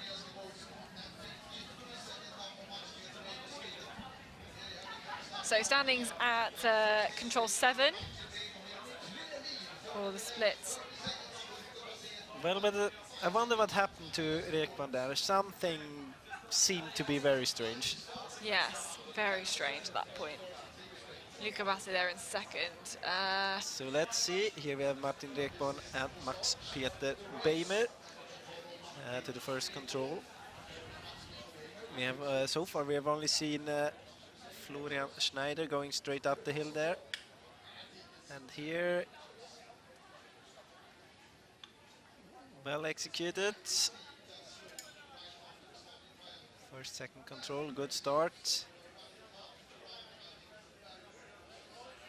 And here, no problems. We're on the way to the fourth control. Still everything all right. Rekborn seemed that he stopped there to be sure about the route choice decision. Running all the way around here on the path and on the street. Would have been interesting to have seen the situation after control 5 and 6 there. This is Milos Nikodim from the Czech Republic. Remember, he won the World Cup final middle distance last year in the Czech Republic on home soil. Yeah, his big focus will turn to the Czech World Championships in 2021. I think having moved back to the Czech Republic recently, will certainly fancy his chances after that middle distance win. But looking pretty smooth through this point. A minute and a half down, but well, certainly not making that mistake we've seen from Martin Rekborn. But he's still confused what Yeah. happened there. I mean, like a 180-degree error or something. I'm not really sure. This is Joey Haddon from Switzerland, the winner of the last Middle East World Cup race in Switzerland.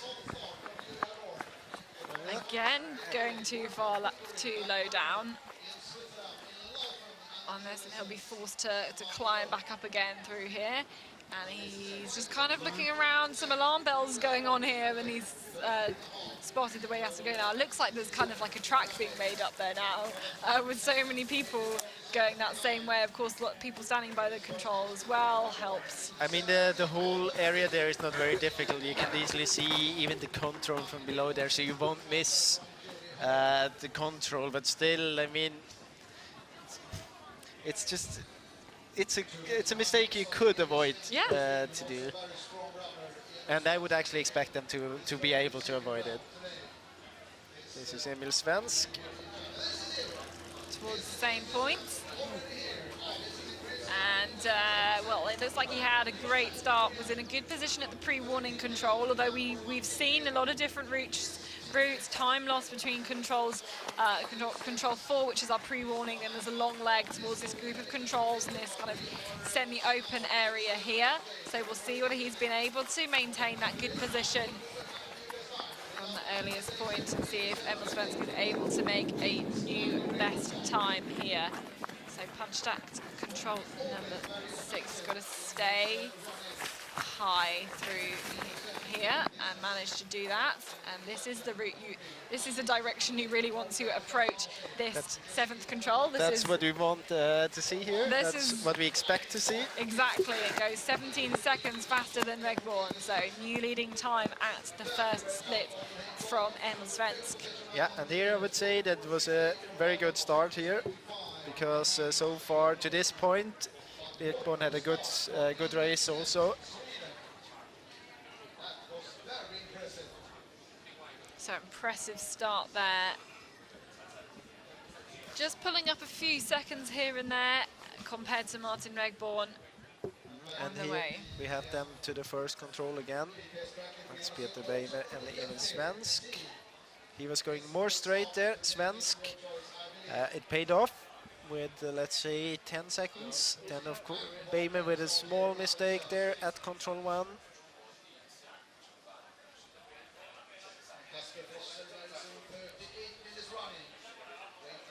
And here he goes straight, so we have to split from control 6, so this is a good option as well, obviously.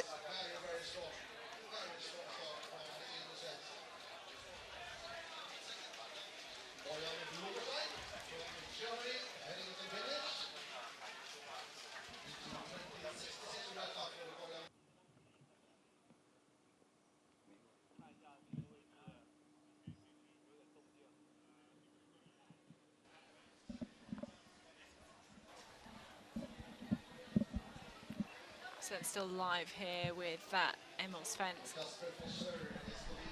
But back at the start, Wojtek Kral, one of those in the fight for a top 3 position in the World Cup overall, with his win in the knockout sprints, 2 wins in the knockout sprint in the 2 World Cup knockouts.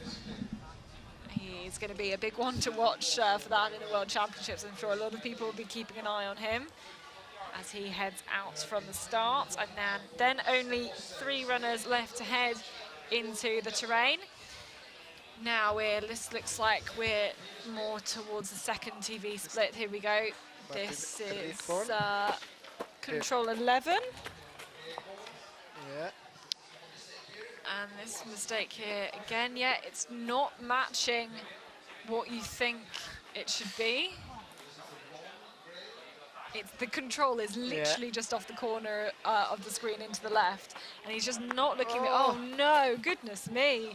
If he just had turned his head, if he turned his head, he would have seen the control, and he's going to be so frustrated with that. And there we go. As he's, yeah, of course, he must have seen it now.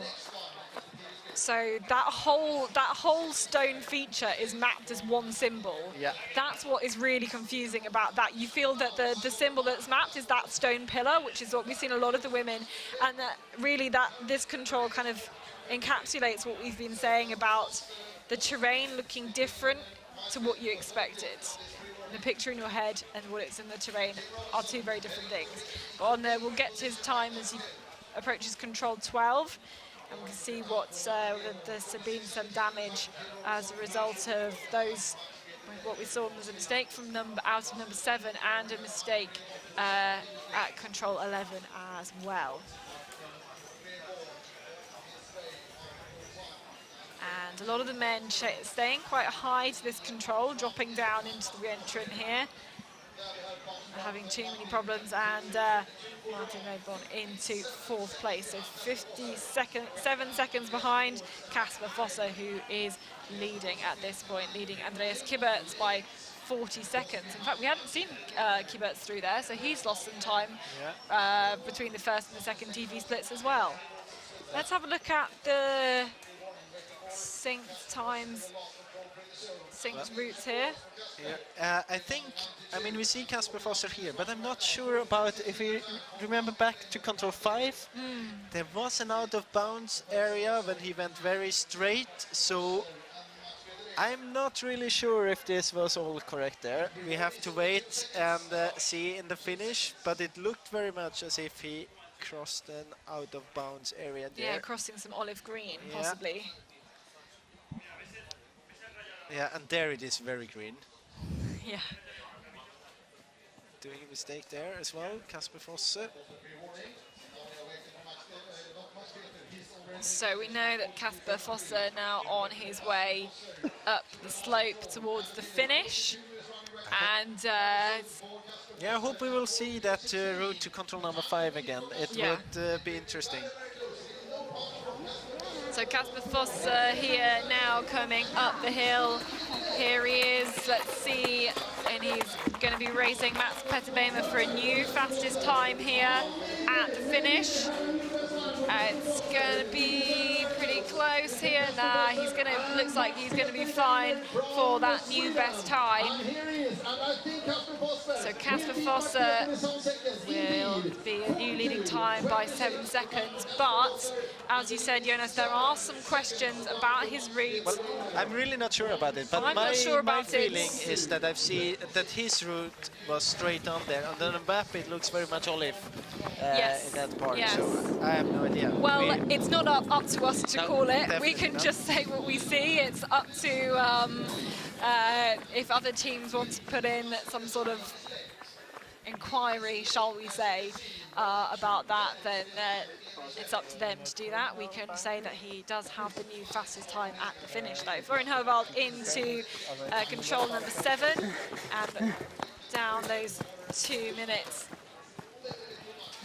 That point is a bit too much, and actually he's lost 1.5 minutes from control 4 to control 7, So that route choice, I think, from 4 to 5 is decisive, with a lot of the faster ones choosing to go the southernmost route that looks very long, but seems to be generally pretty good.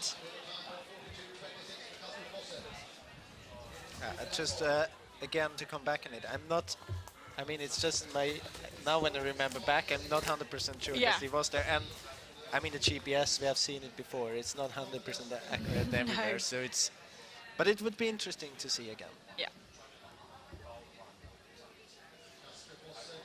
So now looking for Joey Haddon going to control number 12. Here he is.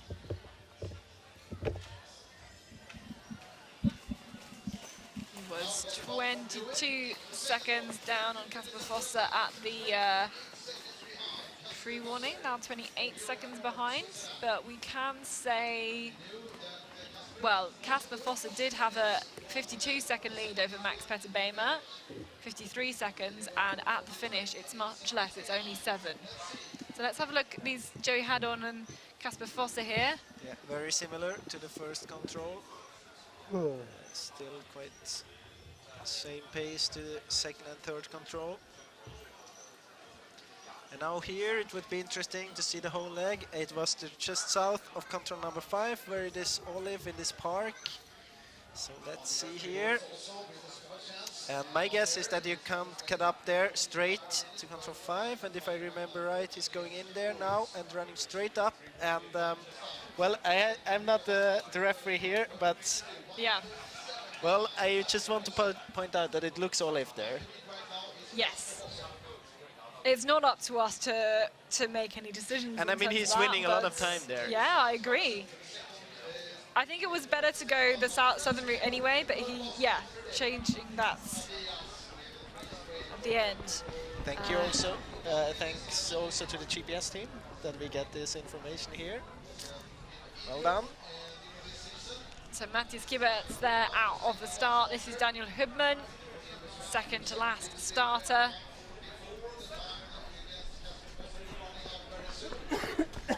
And current third in the World Cup standings.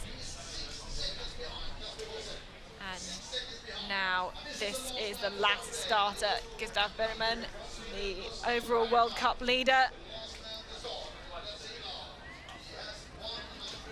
And now he's really looking to attack this one. Silver medalist from the World Championships middle distance race. And a good all-rounder. Orienteer.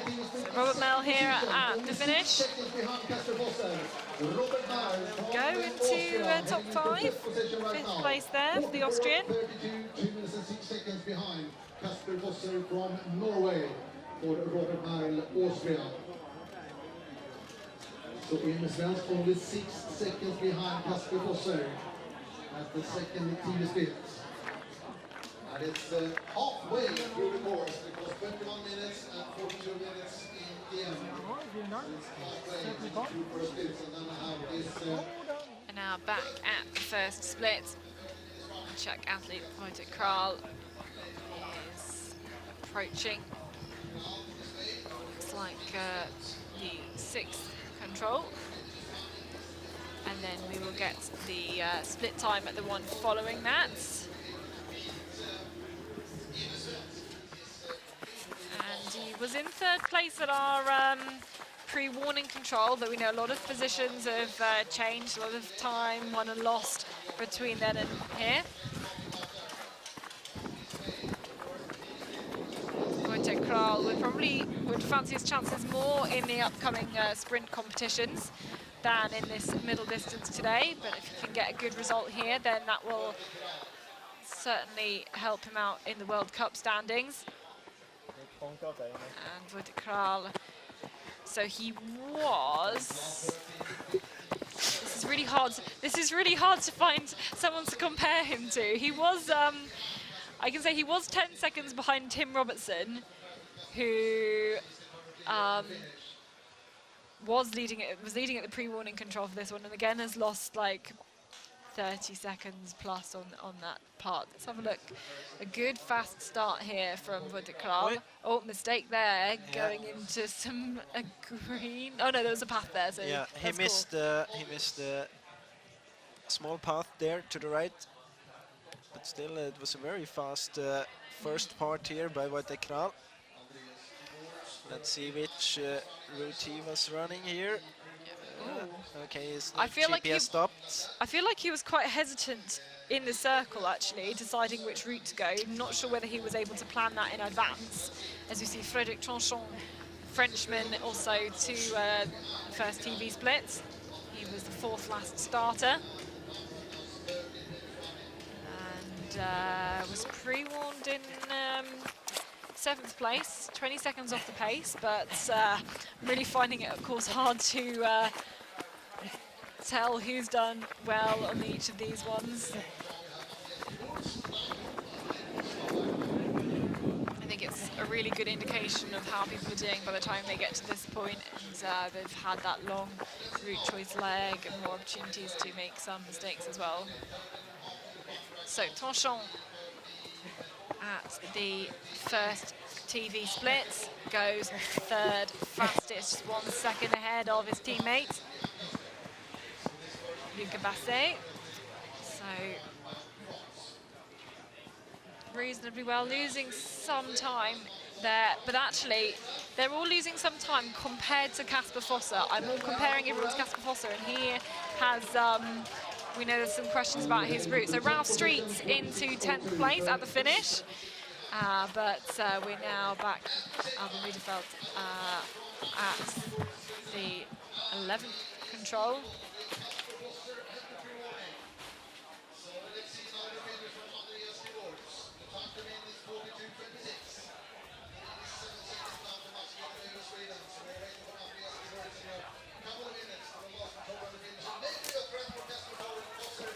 Here we have Matthias Kiburtz on the way to the 6th control, I guess. So go up this kind of gravelly slope and punch that control before we get the time check.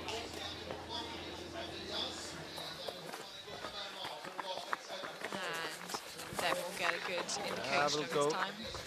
to the 5th control first. So this is control number 5, not the split time yet. So the next one. This is control 6, and then the next one is 7, which is the split time. Oh yeah, that's right, yeah.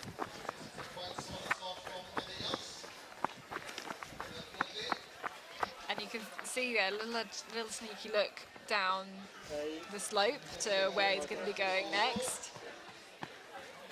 Thinking a lot about getting the good flow in this terrain, not making any hesitations through this point, and straight down to this very wide, obvious open road track at the bottom. Pretty easy at that point.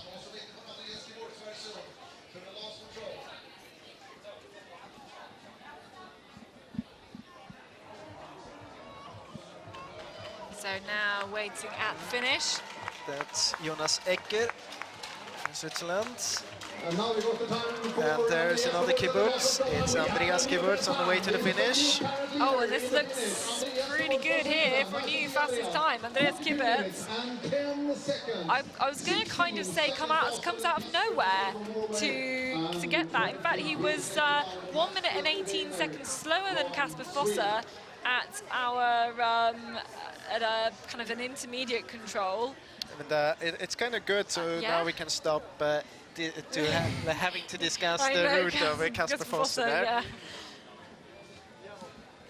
So we have here Gustav Bergman, Matthias Kiburtz, Daniel Oppmann and Casper Fosse in one picture. See that Bergman started very, very attacking here.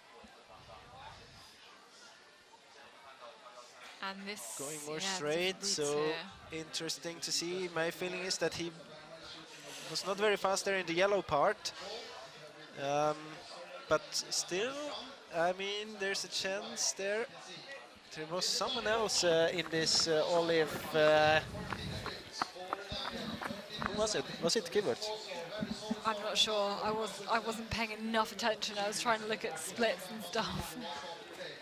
Daniel Hubman in 3rd place. So it looks like he took that one better than Kibert's actually, and caught some time there compared to his time at control 4.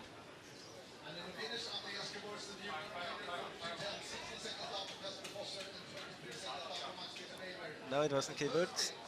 Was it Hubman, maybe? I think it was Hubman. Yeah. That's why he's caught up time.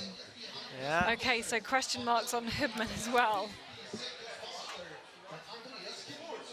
Yeah, but if you run there, I mean, there's a chance that he would run on the right of the olive because there's a small entrance into the green there, but otherwise it's strange. Then he should run as Fosser was running. But then you have to, Yeah, even to that's get up true. onto the track, you have to That's go true. through the You're olive right. green. So even if you avoid going off the track on the green, That's when you true. get to the next one, anyway. Right, Gustav Bergman here into the 6th control. So question marks over Daniel Hubman's route. Definitely no question mark over Gustav Bergman's route. Yep, he took the one to the north of the line, and we'll see how that has been able to pay off for him. And oh no, it's okay. I just haven't seen exactly that angle before, but it looks to be going fairly well. Pretty strong here. I mean, these number of seconds at this point is not too bad, but Svensk, you can see, still leading at that point. But Gustav Bergman into 2nd. So Sweden 1, 2, 3 currently, and goes straight down through the gaps there, although that does not match up with the information we've got on our screens. So that has put Kasper Fosser leading at that point. Then Gustav Bergman, we haven't seen Emil Svensk on our screens, so a little bit of discrepancy there. Just have to confirm that. Anyway. So here we don't have Kasper Fosser on in the picture, so. Yeah, I'm not really sure about these standings. You can take what you've got from there, and you can have a little look at who's had a good start, who's lost some time. But maybe let's have a little bit more of a think about that when we get to some of the later controls and the next split times as well.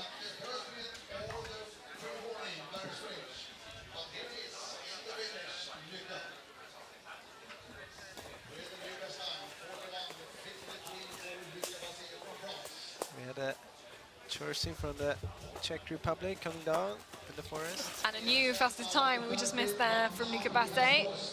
17 seconds faster than Andreas Kibert. So good finish there. I think we must have seen mistakes from Kasper Fosser. In fact, yeah, we did definitely see drop down. So we have this again.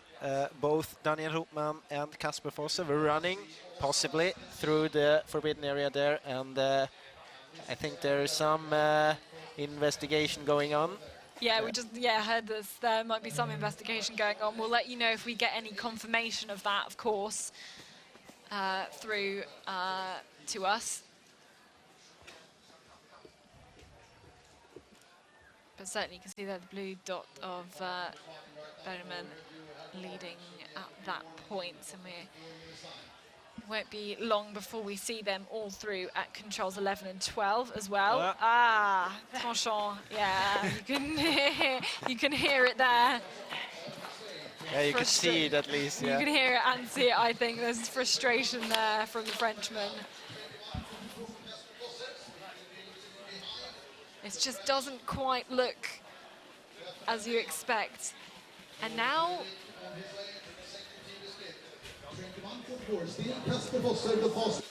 I feel maybe Tranchant was trying to head towards a path there. I'm not really sure. But we will see him shortly at the 12th control, where we'll get the split time. And he was, I think, ahead of Luca Basse, who's our current leader at the finish, at the first TV control. But he's going to be very low down, I think, from the direction he was exiting the control. And I'm a bit concerned about this route. He was going down to the path. I don't think that's the fastest option. It's a safe option, Yeah. maybe. Yeah, I think but it's a bit unnecessary, though. But at the same time, it's quite, even if you get the control right, you will lose time, and then Here he is. that's about the safe option. Yeah, he's losing time here and now going back. It's just a little bit further to the left of the camera, but he knows. In fact, this is what he's doing. He's exactly. Go to the camera, go and to he the will see camera, the look control. around. He knows he can see the control from there, and actually, very obviously playing that tactic, but into 9th place.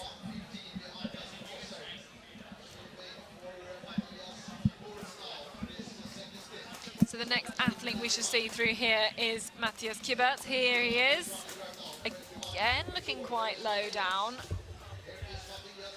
Yeah. And just going to the second TV split. And let's see if this is on for the new best time. Going to see him at the control closer to the camera very soon. And he's looking around. He knows he's going to see the camera. He's looking. And I think he's just will have spotted. Oh no, I thought he had spotted it. Oh no! When you can see the picture of him and the control in the same thing, and he's really trying to figure out where the control is.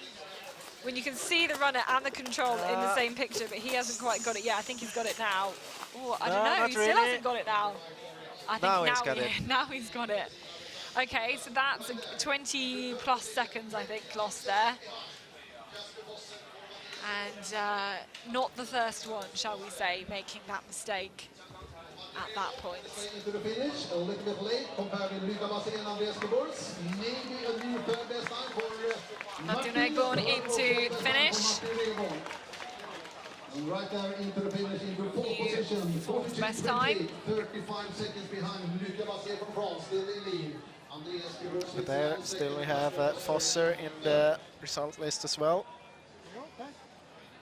Yep.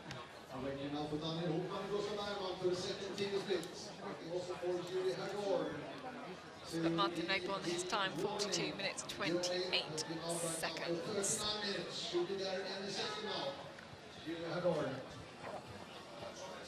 So we should be seeing Gustav Bergman very soon at this second TV split.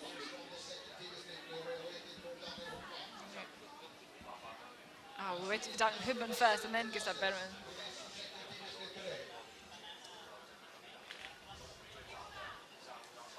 But questions remain about Daniel Hubman's route to control number 5. So we are looking for him.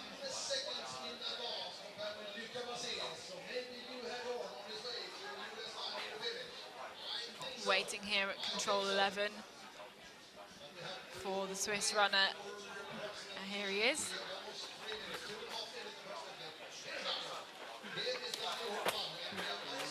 And again, it's not quite what he expects.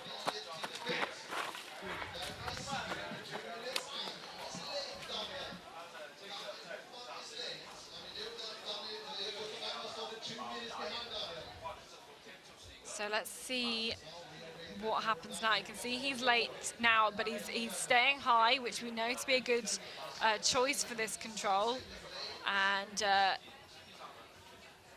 navigating well. So he's behind a few of his teammates.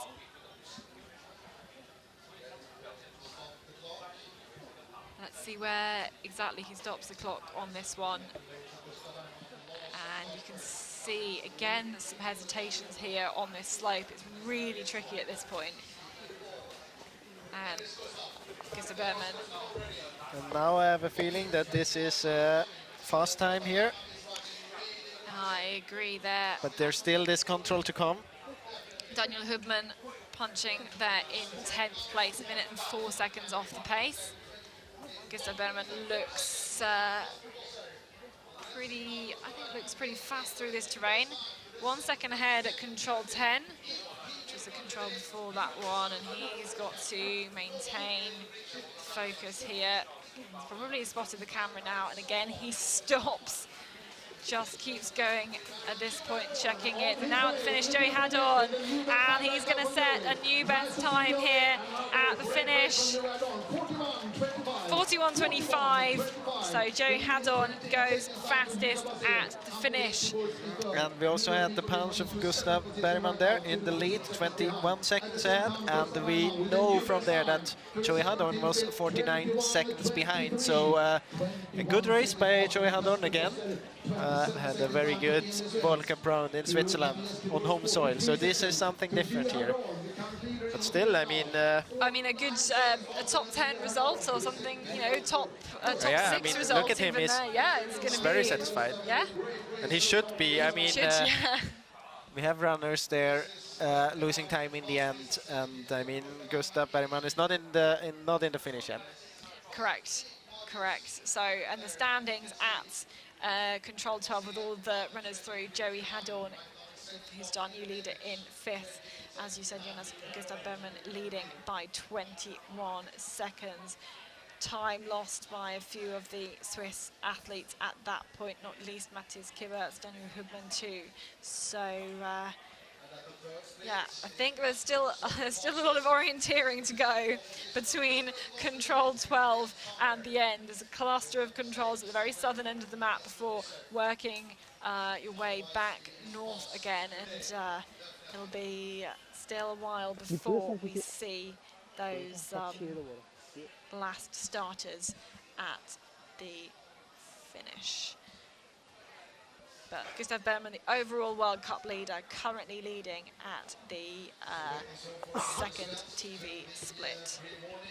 So we'll be, I'm sure, looking now towards the finish, to seeing runners in at the finish, as they've been through all the 2 TV points in the course.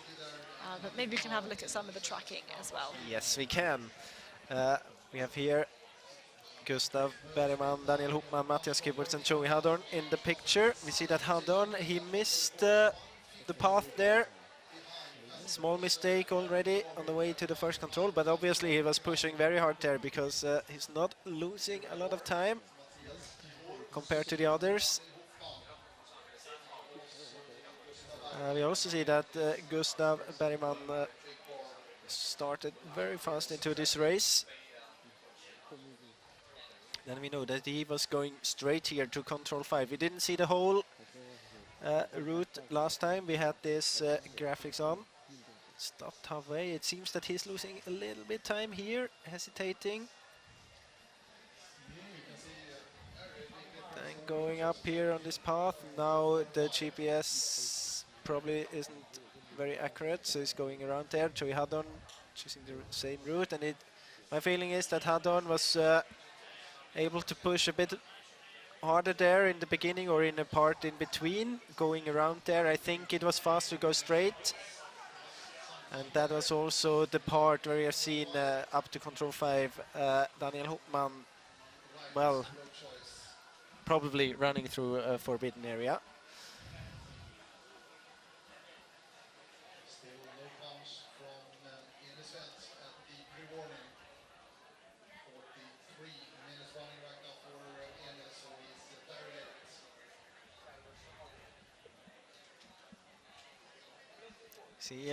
You see always that when Joey Haddon gets the chance to push very hard on a path, then he is actually getting closer and closer again. Yeah, as you can see right here as it goes up this hill. Yeah, at least compared to Hopman, maybe not compared to Kiberts and Bergman. And here we see the mistake by Matthias Kiberts. Just quite a lot of time there.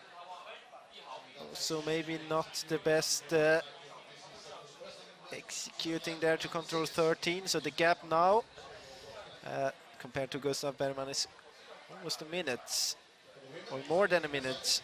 Yeah, I get that gap really growing through these section controls close together. This is a lot of very, I would say quite very artificial tracks being made here, paved stuff and lots of places for people to escape the city, go and Yeah, and there's some kind of spend some time in ruins the there in forest. this area, so it's Yeah. touristic. Yesterday there were many tourists standing there, walking around, taking pictures. Yeah, and I think there'll be more today with it being the weekend as well. But so that's the live track on Gustav Bergman, and yeah, just seeing that gap compared to the rest of the field is pretty impressive. Let's see, we have a intermediate time on our system at control number 17, and I can just tell you that Matthias Kiberts has gone through that point in sixth position, a minute and 22 seconds slower than Kasper Fosse, who was leading at that point. But we know Kasper Fosse has made mistakes between 17 and the finish. I don't know whether that will be on route choice, things like that, but also question marks still remaining about his route choice to control number 5. So we may have been through these two TV controls, but still a lot of orienteering to go. 17 to 18 was one of those route choice controls that we highlighted at the beginning of the program. But we wait at the finish now, looking for Emil Svensk. And as you see at the splits there, he did a big mistake between control 17 and control 22.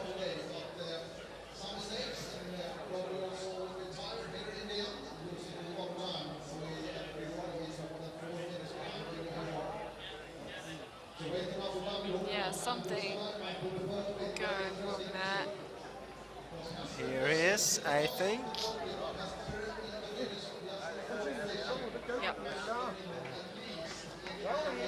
Here's Emil Svensk, but too much time lost. And you towards can the see, end. if you read his body language, he knows that he lost a lot of time there. Not really pushing hard. I think he will be very motivated for tomorrow and the sprint relay. Maybe saving some energy after a big mistake here between control 17 and 22. That's a good point. Sweden, leaders of the Relay World Cup. And for Emil Svensk, a jog across the line into 25th. Now I got the punch from Daniel Hopman at the first So we have some more punches through from the 17th control. This is our intermediate. Daniel Hubman goes into 6th place. But we also have the punch of Gustav Bergman. He's actually passed Daniel Hubman and is 58 seconds faster than Kasper Fosse, 1 minute and 26 faster than Joey Hadorn. So great race there. Yeah, and we might see what happened to Emil Svensk. But we know that it happened mostly between 17 and 22, so not really here yet. Even though, Ooh, I mean, that's a mistake, or like a route choice mistake going up the crag. he lost some time, like with every control here during the last, let's say, 7-8 controls. He was quite, he had quite a comfortable lead over Joey Hadorn before, and now is mistake there. That's about 1 minute, but it's not the 5 minutes he lost afterwards, or the 4 minutes. So now this is a bit we're really interested in with Svensk, where he's lost so much that's time. here, he's going too much around. Yeah. Not sure if that was, maybe it was cheap. Let's say it was cheap, yes, then. Oh no, but he's made a mistake there in going into the wrong track. That certainly is a mistake. And yeah, exactly. I mean, first of all, the route choice wasn't very good.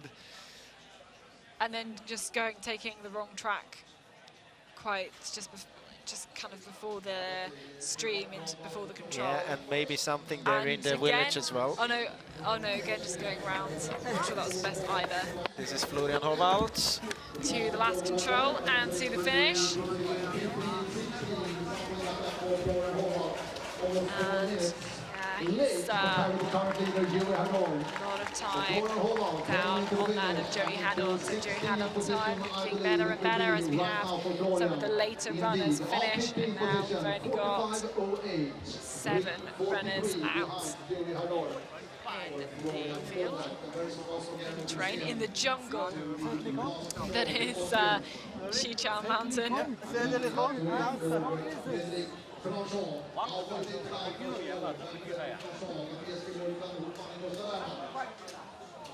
So we've had all those punches at the 17th control. Very shortly, it's only a matter of minutes now before we see them at the finish. And these are the steps they go up towards the last control. These are the current standings though. Let's have a recap on that. Joey Haddon as our current leader, Luca Basse, great run from him in second. Andreas Kibbert in his second to last World Cup race, individual race, in 3rd place currently. And then more gaps back, Nishnichtim, the Czech athlete, in 7th too. But look there, those 4 Swiss flags in the top 10. Still, we await the fastest runners, the ones ranked highest in the world. We wait for them to get to the finish.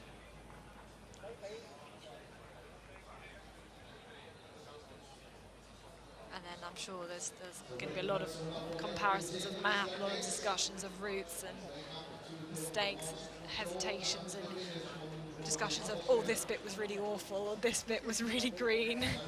But now back in the finish, kind of insane. Austrian up these steps, and he's actually managed to catch up sometime in the later stages of this race. Into the top 10 now. Heading into the finish, 43 minutes, and the second Go 7th fastest. into 7th position right now, 43 minutes and 11 seconds, 146 behind. So 146 behind, and I think he was over 2 minutes behind the lead, so done some good orienteering towards the latter stages of this race. And now we look towards the top 5 on the start list. Now let's have a look here at the routes. Last time we had this picture, we have seen that Gustav Bergman's trivia stopped there, so now he is way a bit further into the course. Still no problems, and still a big lead here. This seems to be looks very comfortable for him. He has been running there before on another route, so he knows the track. Keeping up, my guess would have been that they would try to go down there to the open area, to the field. No problems with the control. We see also that Hoopman is going too much around. Also keyboards with a route which would be the fastest, I think. So this looks very, very promising for Gustav Bergman. And I'm quite sure about the fact that if he wins the race, then he will be the total winner of the World Cup. I'm quite sure about that. Well, maybe we need to do some maths and see, but if we Well, I'm just the expert, you're the commentator, so I can just say it. No, I have a good feeling about it as well, with especially if you think of Hubman being likely to, I think, not score any points on this one.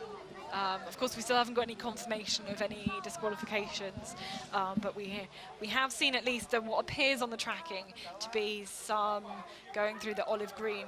Daniel Hubman and Kasper Fosse both doing that.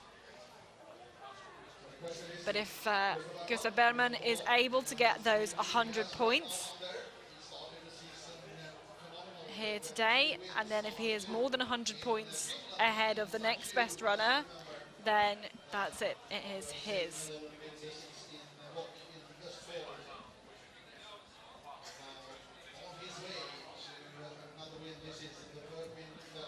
So we'll wait at the finish still. And I think we saw that on our radio controls at least that Gustav Bergman had overtaken Daniel Hubman. Here's Wouter Kral though, and you can see he's considerably behind at this point. Will be just outside the top 10 for the Czech athlete, who I'm sure his main focus of this long weekend will be the sprint races as well. And Wouter Kral into 11th place. So nearly 3 minutes behind the lead. Still our leader, Joey Hadorn of Switzerland. Luca Basse is in second. Andreas Kibberts is in third place.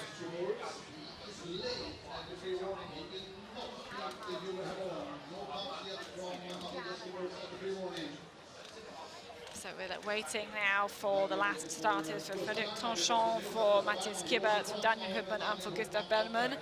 And we're live with the trackers now, so Hubman on his way to control number 22. I think Bergman must be ahead of that, actually. I'm really not jealous on Daniel Hubman. The party is in at the moment is incredibly green.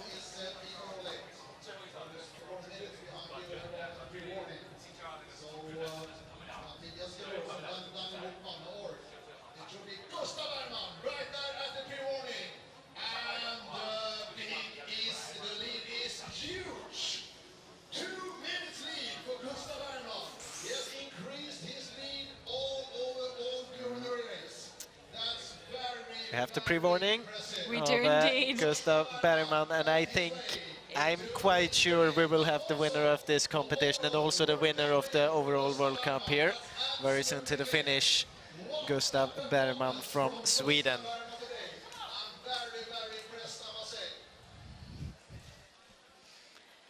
Yeah, here you have it. Yeah, those are the standings at Control 22 at our pre-warning for the finish. So 2 more controls to go. We're really soon going to see him up to the finish. Daniel Hubman there in third, Kasper Fosse in fourth at that point. We both have question marks about both of their routes, which is certainly going to have an impact, or at least for Daniel Hubman, on the World Cup standings.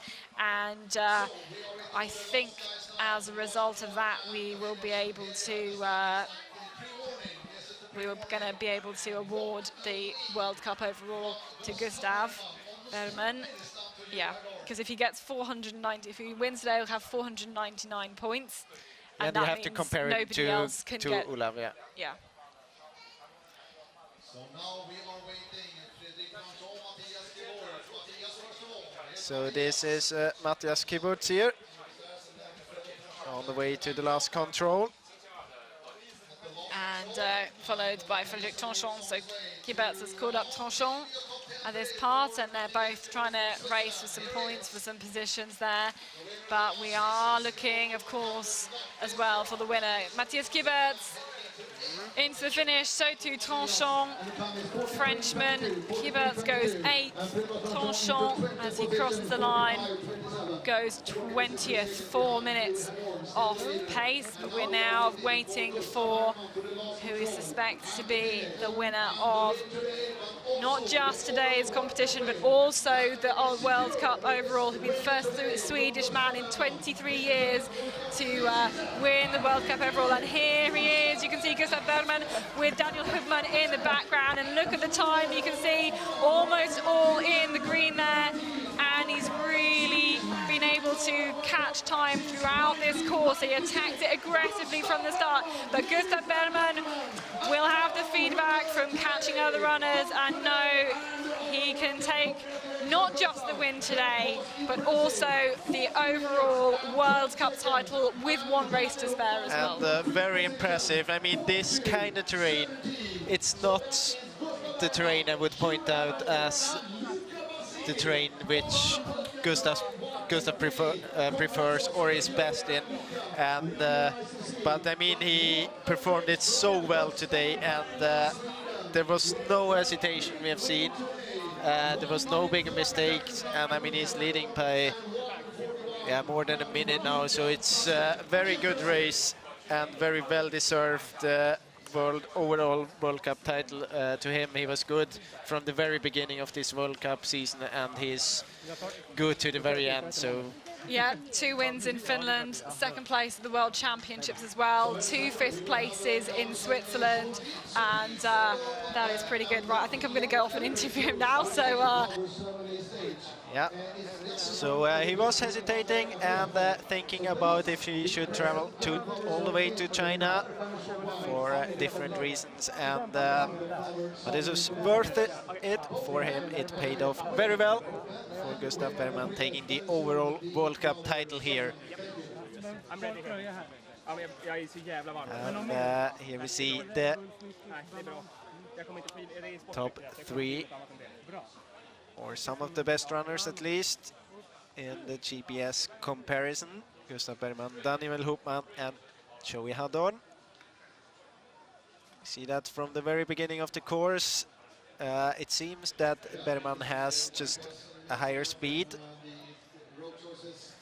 It's leading already here at this 4th control. Then choosing a different route to control 5, at least compared to Daniel Hupman. Some hesitating there, and that's where he said that he already had been running later on the way to control 18, going straight here, winning some time compared to Joey Hadorn.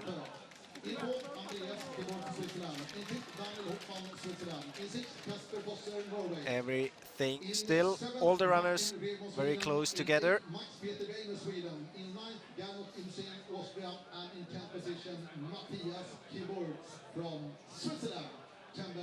Preliminary in the men's race.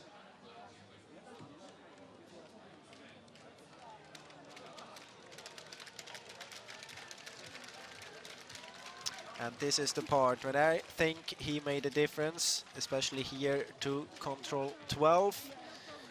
They were all very close together at control 10 and 11, and here to control 14. He's already more than a minute ahead of the other 2 runners. And from here it seemed to be a very focused and well executed race. You can push hard when you know you're catching people. But then I think I lost a bit in the end, in the very end. Yeah, because I saw them quite close. And here was the part when he already was running from control 4 to 5, so maybe a small advantage there. The other ones not taking a good route there. I've seen many of the runners doing it, going too much to the east.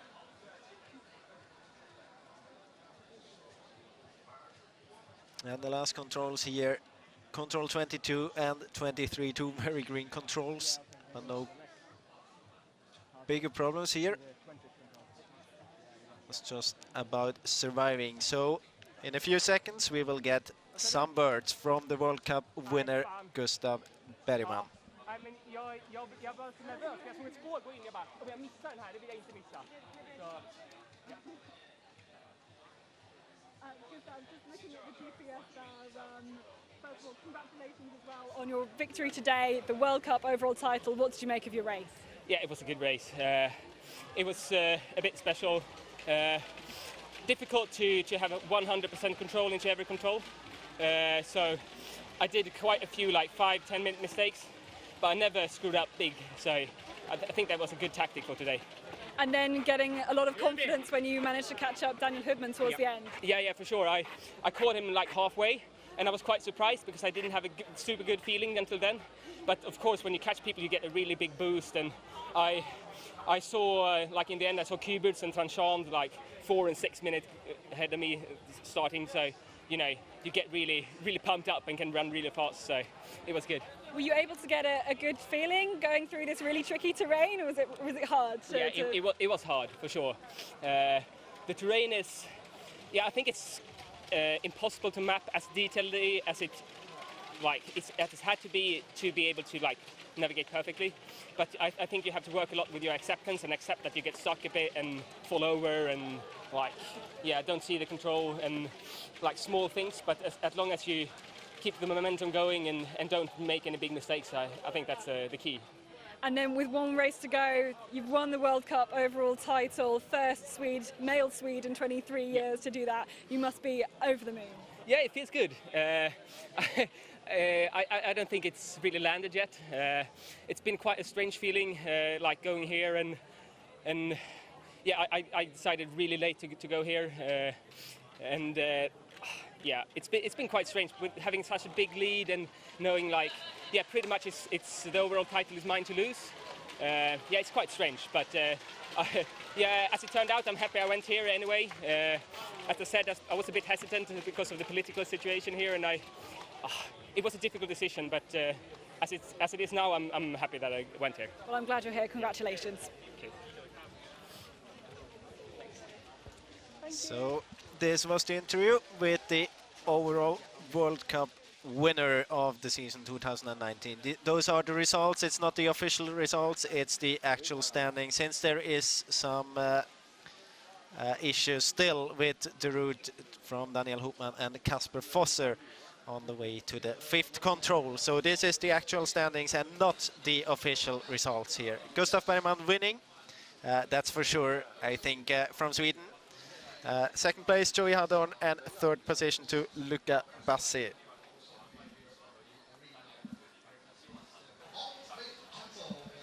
Also a very good result for Andreas Kiburz in his last forest race here. I think he will be happy about the fact that he can say that he has beaten his brother in his last race in the forest. That's a good way fight. to go out, Yeah. isn't it? Yeah. I know the fight between those two guys, and I think it might not seem too important for someone else, but for those two guys, that's a thing. Well, yeah, of course, those kind of rivalries are very much part of the sport. And again, you keep looking down these results. So we are trying to get ready for this flower ceremony very shortly, collecting all the athletes together to be able to present them with some flowers. Although we didn't actually see the whole women's flower ceremony, so that was a bit of an odd one. Normally we see the whole flower ceremony and they get awarded the medals later on. So Jens, what have you made of the whole of today's competition? Well, it was very much a mirror of the whole season. I mean, we have the two winners from Sweden. They win the competition today and they win the overall World Cup as well. Actually, I'm most impressed by Gustav Bergman. It was such a good race, and I mean, he had some pressure on him. Not really from outside, I think, but everyone. Wait. Sorry, that's a good start. That was impressive. Yeah. Maybe I have to take it back with the most impressive thing today. This start was good. Yeah. Now, back to Gustav. I mean, it's very well deserved. He was on such a high level during the whole season, and he was so close to. I mean, during his whole career, you get the feeling that he's close to be the best or one of the best all the time, but missing out on the championships.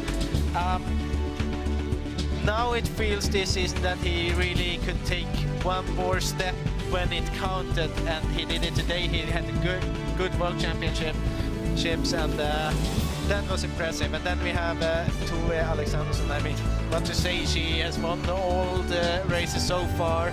She's very close to the perfect season. Only one race left. One race left. On the Tuesday, the sprint. But one other runner, or I mean, in the men's race, we have Joey Haddon again up in the top 3. So he has a great shape in this late season here. Also Luca Bassi on the 3rd position. And I mean, in the women's race, it's more the runners we often have up there. Natalia Kempele, former world champion, and Julia Jakob in 3rd position. So yeah, it was kind of a mirror of the season, this race. Yeah, and I think that really reflects that it's the best orienteers that have done well in this unfamiliar terrain. It's still the same skills, it's still the same kind of mental pressure, it's still the same kind of style of physicality, and you've got to be able to be prepared for all of that if you're going to be the best. And I find it interesting what Gustav said about this accept that you're not Yes. totally right, because that's That the was so thing interesting. that I tried to explain before. When you don't get the picture you have in your head matching with the map, and then you start hesitating, and that's this, you have to kind of accept it, but you have to still not let go the signals when you're actually wrong, and that's the difficulty. And I think some of the best runners here, they get a very good feeling about this situation, and if you don't have it, or if you're not aware of it, then it's very easy to lose a lot of time in this kind of terrain. Yeah, you've really got to be able to adapt to whatever the course, whatever the terrain, whatever the course setter throws at you, and really be able to still perform very well. So yeah, it's been really good to see those who have proved their orienteering time and again, prove themselves on this terrain and be able to adapt to that. Looking forward into the rest of the week, we've got the sprint relay tomorrow, which is going to be in Nanhai TV and Movie Town, something special, over 500 TVs and TV shows and films that there. It's kind of a mass. 1 million square 1 million meters square big meters. it is. Yeah, it's huge, and you know, it's basically one huge film set. So it's very special, different styles of buildings. They have this everywhere. area where they have an old town of Macau built, and Yeah. different parts of China to be able to shoot the movies there. That So should be very exciting. I hope for good pictures. I mean, if they're shooting movies there, then I'm expecting something from the area. It's built for TV, Yeah, isn't exactly. it? Exactly. We should hopefully have something really nice to see there. And we will also then on Tuesday, I know a race that a lot of people have also been looking forward to chatting to people around is the sprint race with Songtang Village, where 100 different alleyways, tiny little alleyways, all onto a pond, a lake, and the complexity of that. I think people are really going to be up for the challenge. Of course, we see a lot of sprint races held in similar type terrain, whether that's Swiss villages or university campuses or stuff like that, and I think this is going to be something a bit different that people will enjoy testing out their skills, and hopefully a little bit less painful than today's races if it doesn't quite go to plan. So I think we are now ready for the flower ceremony, I think. Start with the men's results, taking place in all the front of all the branding we've got around here in the arena, around the hotels and the parts of the city.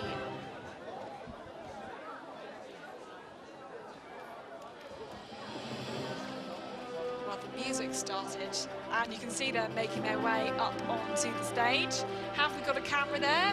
I hope we do have a camera there. Otherwise, we see them? there we go. Distinguished guests and athletes, ladies and gentlemen, good afternoon. 经过紧张激烈的比赛，2019年定向世界杯决赛中距离赛顺利完成，比赛成绩已在赛事公告栏公布。现在举行颁花仪式。 The flower ceremony of the middle distance race of the Orienteering World Cup Final 2019 now begins. 请获得2019年定向世界杯决赛中距离赛男子组前3名的运动员上台。 Now we will have the flower presentation for the top 3 runners of the men's So middle as distance usual, race. we award 请 the 佛 flowers 山 to 市 the 文 top 化 3. 广电旅游体育局 Finishes here. 副局长桂红为获奖运动员 Taking, of course, a 颁 little 发 bit 鲜花。 longer than usual as to Let's do this in 2 invite languages. Madam Gui Hong, But Deputy we're going to bear Director with, of going to be Sport and patient. Culture, Radio, Television, Tourism and Sports Bureau to present the flowers. Well, Luca Basse gets 3rd spot today. His time 41 minutes 53, 1:41 off the pace. 2nd place is Joey Haddon, taking another medal in the World Cup this year. And the winner today. Also, the flower ceremonies here in China are something else. We didn't hear the names of the runners, did we? No, but it doesn't matter because I'm telling you the names. Yeah, of of the course, runners. yeah. Yeah, if you didn't. It's nice to hear you telling the names for us. I mean. Well, thank you. What? And now, come on, guys, let's have a little photo. Oh no, they're going somewhere else to take the photo. I think it's because we've got to do the women's straight away. That's my guess. Now we will have the flower presenting for the top 3 runners of the women's Yep, middle there we go. distance race. It's the women's next. That race that was concluded earlier on today. And you can see, again, 3 different nations on the podium. You know that the background music, it reminds me of an old Nintendo game. Let's It invite really does, I was Mr. Leo Hofner, President of International Orienteering Federation, to present the flowers. So, 3rd place today went to Julia Jakob of Switzerland. 2nd place to Natalia Gempeler of Russia, giving us some good points for that overall World Cup. And our winner again 7 times in a row this year, just this year, for Tova Alexanderson, with a very impressive run in the end, only 30 seconds faster than Natalia Gempeler. But once again, taking the victory. And see, they do the good job of, you know... Yeah, but I get the feeling that the photographers, they came in a little bit late into the picture to get all this the whole gold and confetti. yeah. Tomorrow. Let's look forward to the wonderful performance of So the there's athletes. some potential until tomorrow to get better. Yeah, we can improve. We can find some, yeah. And talking about tomorrow. Talking about tomorrow, we have the sprint relay, of course. We will be on from 2:30 local time, so,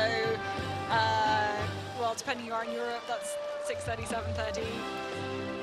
In the morning, please do join us for the last relay event. It's going to be a fantastic one. We will see you tomorrow. Yeah, see you tomorrow.